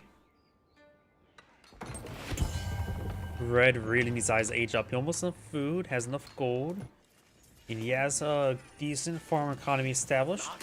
The blacksmith may be in a bad location. He may need to delete the blacksmith and relocate it.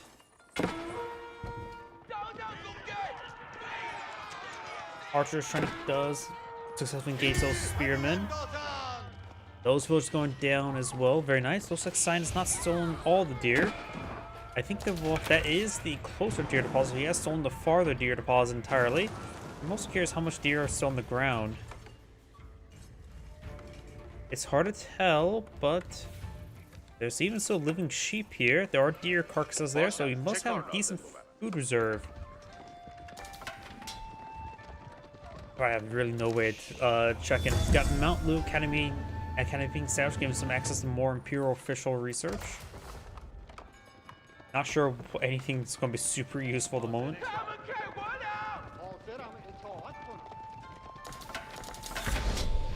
50% faster is nice and all, but not it's super important. Super Visitor can be nice, but not super important. Now surprise outposts and keys make them take less damage, which is really not that useful. And increase the build limit and grants one immediately upon completion, which is probably the best out of the 3. Use one right now for the make them move faster. Single whip reform. I would say they need a bit more than one weapon. Make them move even faster. Do now Palace Assaultment being aged up for the Deadly Soldier player, the Gunpowder Tower Elephants. Right as when the Zeusis Legacy just got to Castle Age. And we've got some early Grenadiers. I forgot that Zeusis Legacy can get out early Grenadiers.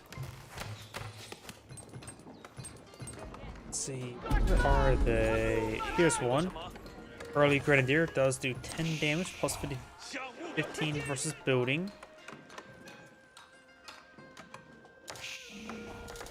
Which, I don't think early Grenadier is going to be super useful right now. He's fighting against mostly Ghazi Raider Archer Force.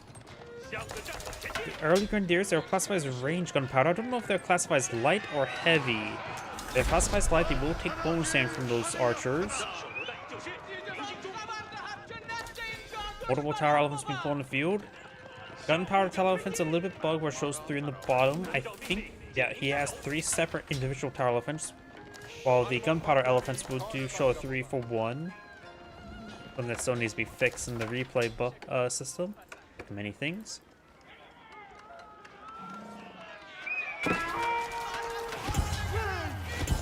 That Scholar does go down. I don't know why. Why does it look like these guys have a gun in the back? That's some sort of poking stick. I'm not sure what it is, but it looks like a gun from distance. Not sure what it does. I don't know much about elephant handling. So I'm curious how well elephants taste. And now the Howdall's research. Even the tower elephant's crossbow being bonus versus heavy. It also gives tower elephants plus 30% health, which I believe it does affect the gunpowder elephants. Guess we'll find out soon enough. Yep, now they have 13 range armor, so even crossbowmen would hardly do anything to them. Grenadiers do siege damage. Is that why he's trying to go for Grenadiers? To use siege damage against them? I have no idea how effective Grenadiers are versus tower elephants. I have never thought about that before. Incendiary arrows versus wood research. Economic research.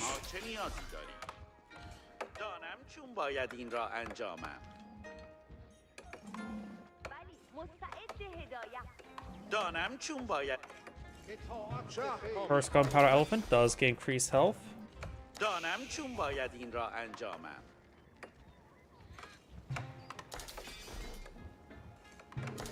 مستعد هدایت. Range cavalry, comma elephant. Doesn't say gunpowder, so I'm assuming it does not receive bonus damage for archers. This is going to be a big stampede of elephants. We do have a very excellent number of spearmen. That's be very important. The palace guards will have trouble versus all the crossbowmen equipped our elephants. Got a good number of grenadiers here. Maybe he's going for the shrapnel projectiles. Does he have the shrapnel projectiles researched? The hard case bombs, he does not. It is being researched at the moment. Zeus, I think he's just using that as a force recon. He's trying to spare population. They're going to be completely worthless in the next fight. And sees all the tower defense. This does give him some valuable information. Gold mines almost cleaned on up. He does have 2 more small gold mines over here, both untouched and unspoiled. Might as well, these are age 4 units versus age 3 units. This does not feel good for red. I have no idea how this fight's going to go. Blue has twice the army value as well.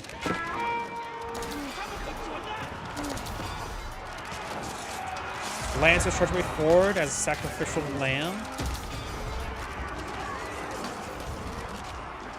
I wonder if these Calibs get affected by the silk bow research.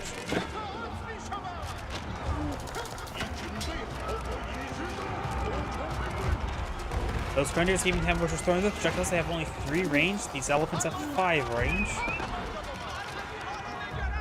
Yeah, red just overall got annihilated. Blue did lose some basic units there. They were just throwing on in. Units he didn't really care much for. Got more our elephants being queued on the field. He also has 40 scholars.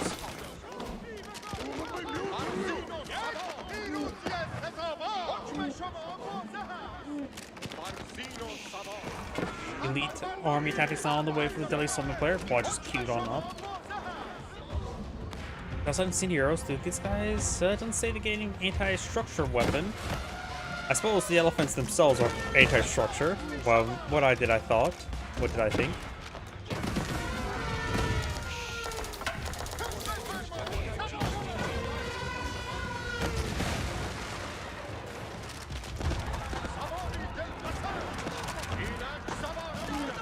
Chemistry now being researched as well. I wonder if that affects the gunpowder elephants. Elephants charge way forward. Crossbowmen are worthless against these elephants.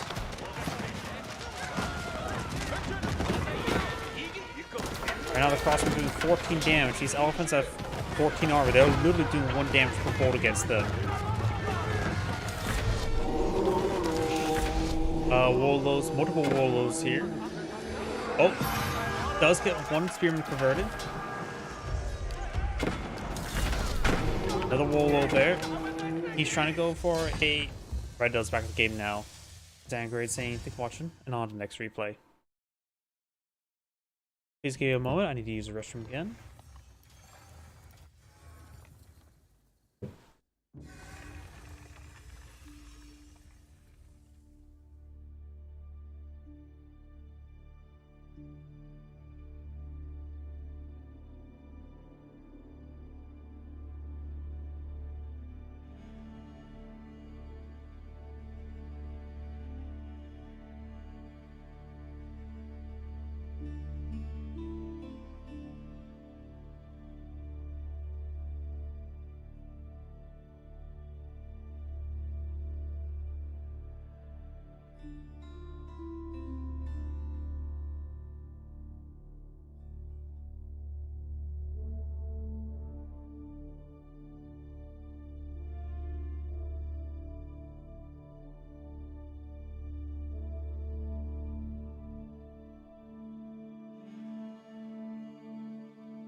I hold some back.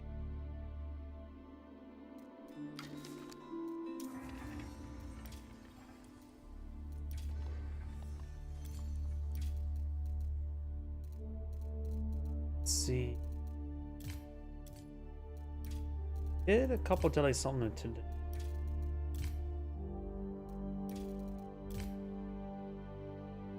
Let's do this one and then probably hit on the next player.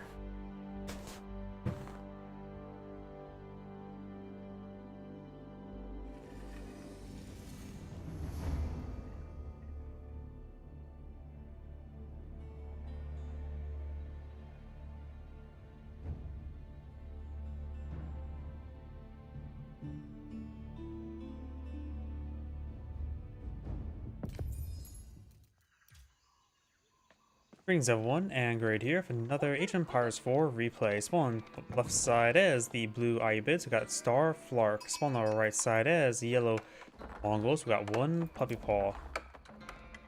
Ovo being established, we do have Straggler Chiefs being claimed on up.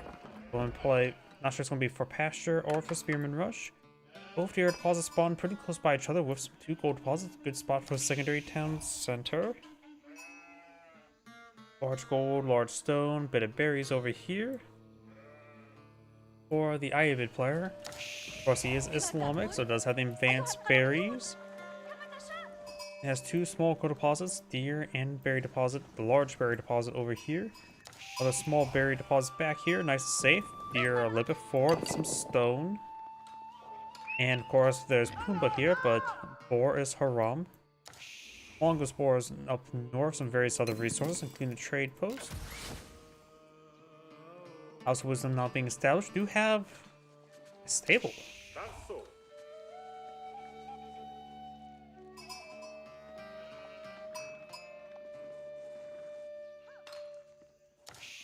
Are we going to see an early horseman? He did take some, put some damage there onto that scout. Mongol in Age 1 does not have the ability to fire while moving. Bows damage 2. I think the health regen of the scout is higher than that. Let's use a speed arrow there.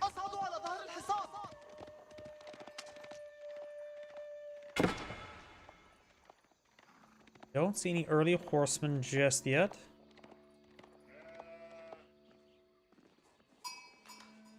And those the combo was unable to secure the kill there.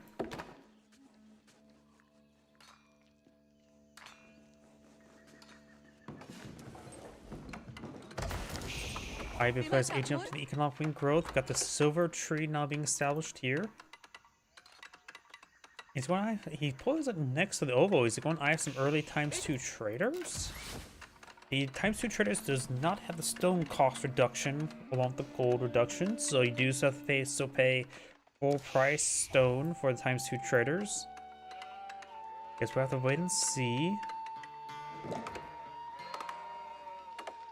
As Dean's Reserve of Stone has enough gold to be enough food for ×2 Keshik.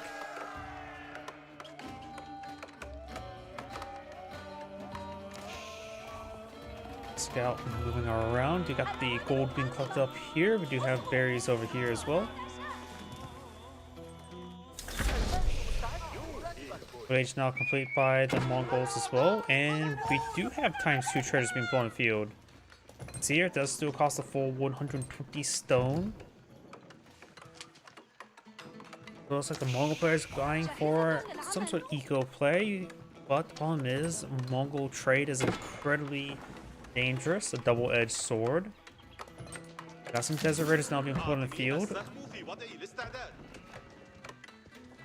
Khan will get debuffed by the camel in ease, doing a fraction less damage.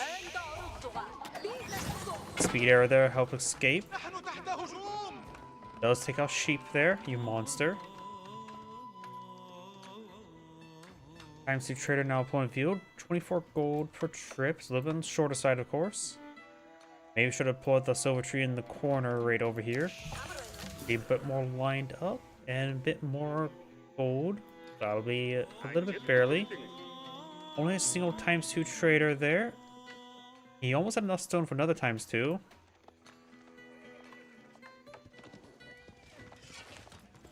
Keshiks move around to engage those traders or villagers.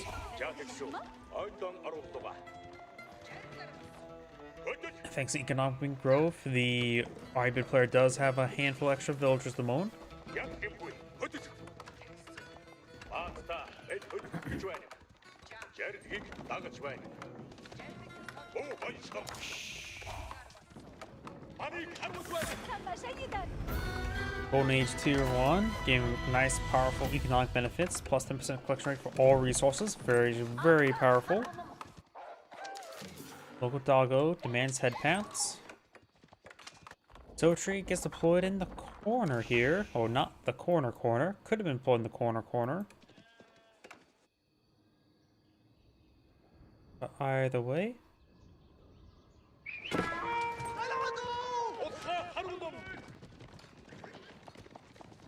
Now we got another ×2 Keshik on the build queue, as well as another single Keshik.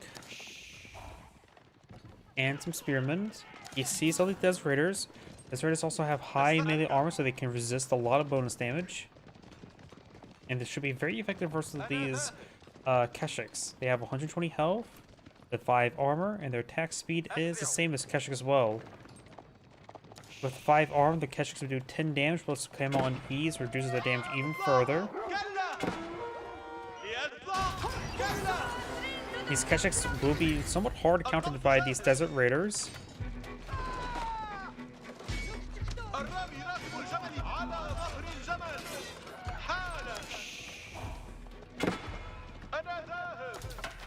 Does fall back in time. Here come the Desert Raiders.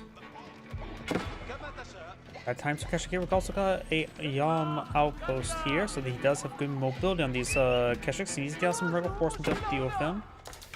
Spearmen can also be quite useful. Here comes the Spearmen and Keshiks there. He finds no traders.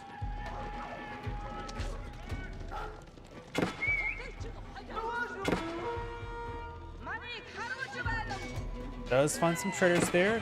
Keshiks takes out the scout, which actually is quite nice. Now these traders are providing 63 gold per trip, as well as a little bit of food. He does have Silk Road level 1. The con is down, the arrows are probably on cooldown.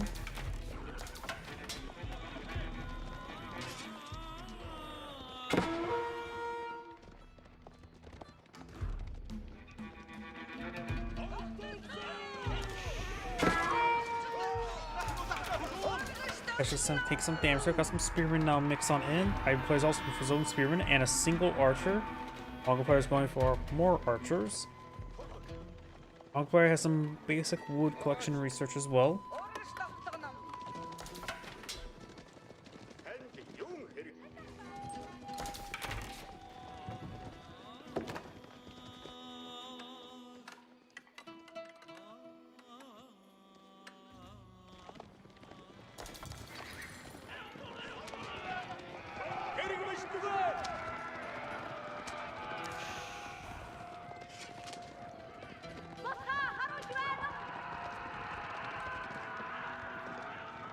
Have these units backing on off. Of course, no Yam network just yet. That's an H3 research, and he would need to get the Deer Stone instead rather than Silver Tree. Yellow's also now cleaning up the board. Took a bit of damage there. Has a single outpost here, so it has provided some Yam network for nearby traders, improving the economic a little bit more.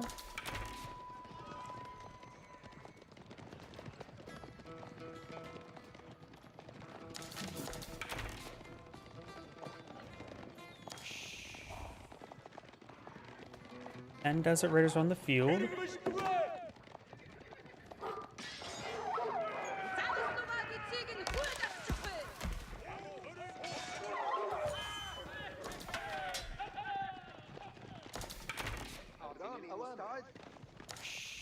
ما حاجتك؟ ما هي الأوامر؟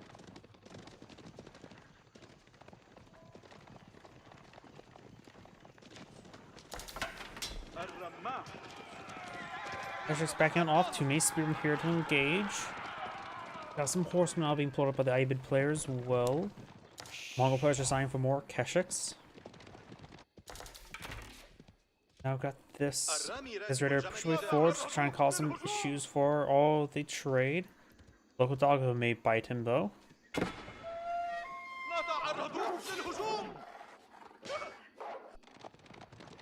Keshiks moving down south.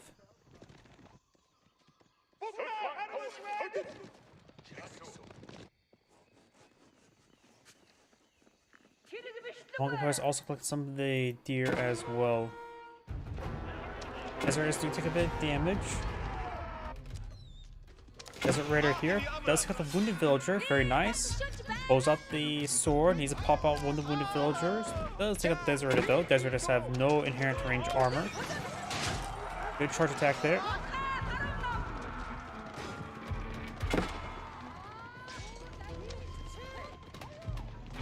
The Ivy player is almost ready to age on up. Just gotta keep an eye on those resources due to the fact that we can't actually see the age up progress. He's not going for our culture wing logistics, so he's not eyeing for the advancement whatsoever. As we'll give 3 dervishes, so he can quickly claim some relics. Just pushing forward, they'll just back off them berries.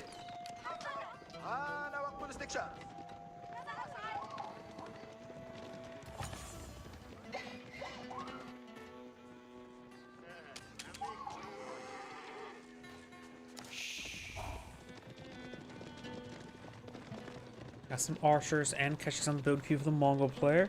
Every player so far going for nothing. He may just save up his resources for some camel lancers. We'll go for some crossbows as well. I think camel lancers overall would be just generally good. There'll be a counter to the Keshiks as well as everything else, barring the spearmen.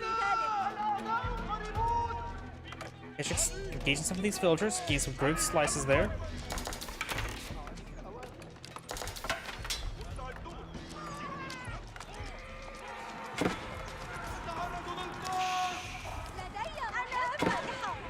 Keshik does go down there, so does the Khan.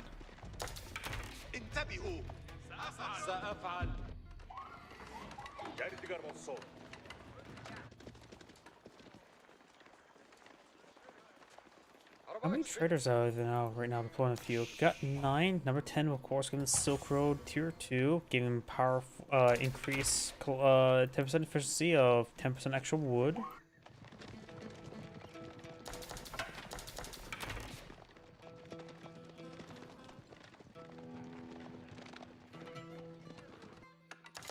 Kurultai now being established here.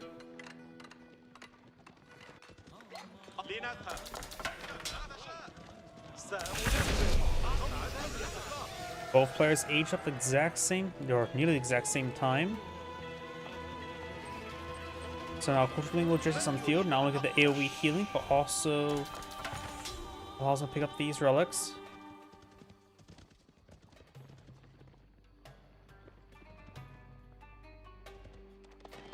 They'll not be able to pick up any relics, probably barring for this one. And getting the relics as Mongols actually is quite nice, because once you get the H4, you get Tithe Barn to get that little bit extra stone generation. It looks like the Ovo just ran out. I can see this per minute decreasing.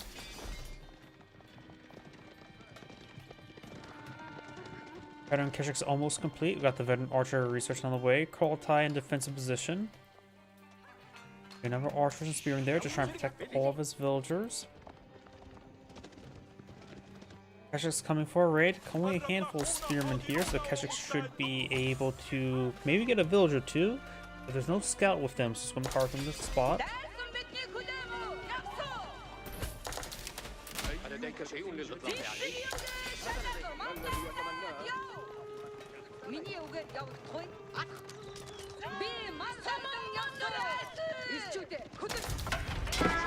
Veteran spearmen will be taken out there. They did hold back the Keshiks long enough for all the other spearmen to push forward. They need to get on out of there. Taking a little bit of damage from the archers, but nothing too significant. No blacksmith research, or minimum blacksmith research right now for the Mongol player. Desert Raiders push forward, get some of the Mongol villagers.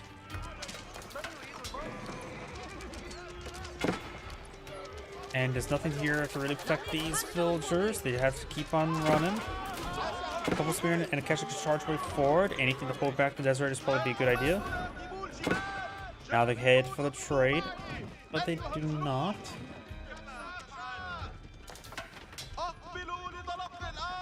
Veteran Desert Raider research now being, well, researched. He may just age up with the military ring reinforcements in age 4 to get 10 free Desert Raiders every 2 minutes. Got the Dervish nearby. Those deserters quickly being cleaned on up. Garrosh not being moved around. I may have forgotten about it. Quite busy microing over here because I wasn't paying attention over here either. Archers engaging all the spearmen. Got some Gilons deployed on in. Some more archers moving around. Got the Keshik's trolley trying to find some villagers.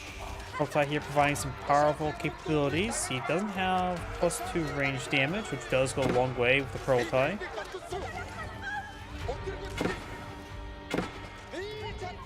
Gilons have high attack speed and pretty decent health from man-arms variants, so they can resist the archer fire quite a bit. But not necessarily Kurultai supported ones. Doesn't have +2 range armor just yet either. Oh, that does get set ablaze, get a bit of raid bounty there.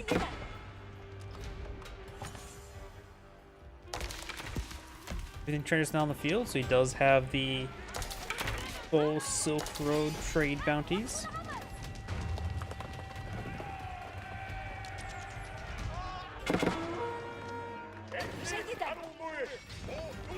Keshik's engaging those villagers.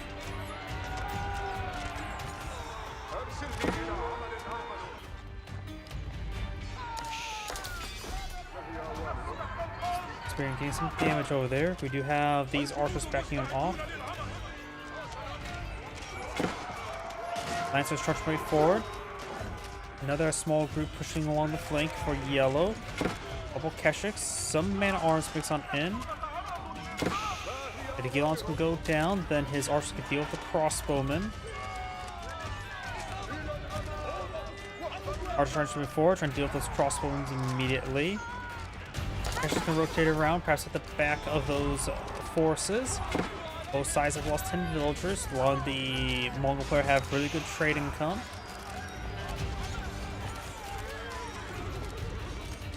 All the yellow archers pretty much have gone down. All of blue's crossbowmen now down. Bone Age Tier 3 now active. Elam Spearman trying to gauge those various forces there.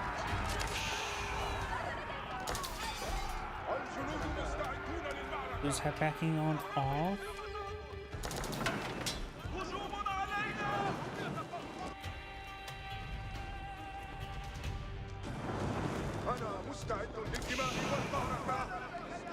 That's some farm research now. Ivory players going for textiles.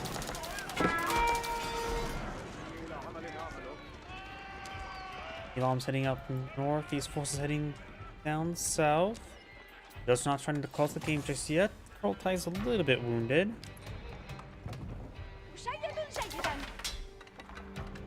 No, they're collecting up some venison. Be able to take out some of these villagers now. Spearman does get a good spear brace there. Keshik's backing off, took some damage there. Another spear in this region, but he will run into a dead end. A good number of these forces push forward. No siege engineers. Does only have a handful of man-arms for torches. You got siege engineers being researched. It is improved siege engineers from plus traction trebuchets front line, as well as mangonels and spring golds. Alright, the players trying to pull out their unique mangonel now, if I forget what it's called. Don't know if some siege workshop, maybe it started somewhere. I don't think it's being completed somewhere. Oh, no, it's being completed up there. Capital is taking severe damage. You only have to take out 2 landmarks, the House of Wisdom and the town center, the capital. From his own mangonel now. I mean, right now, a battering ram would not hurt.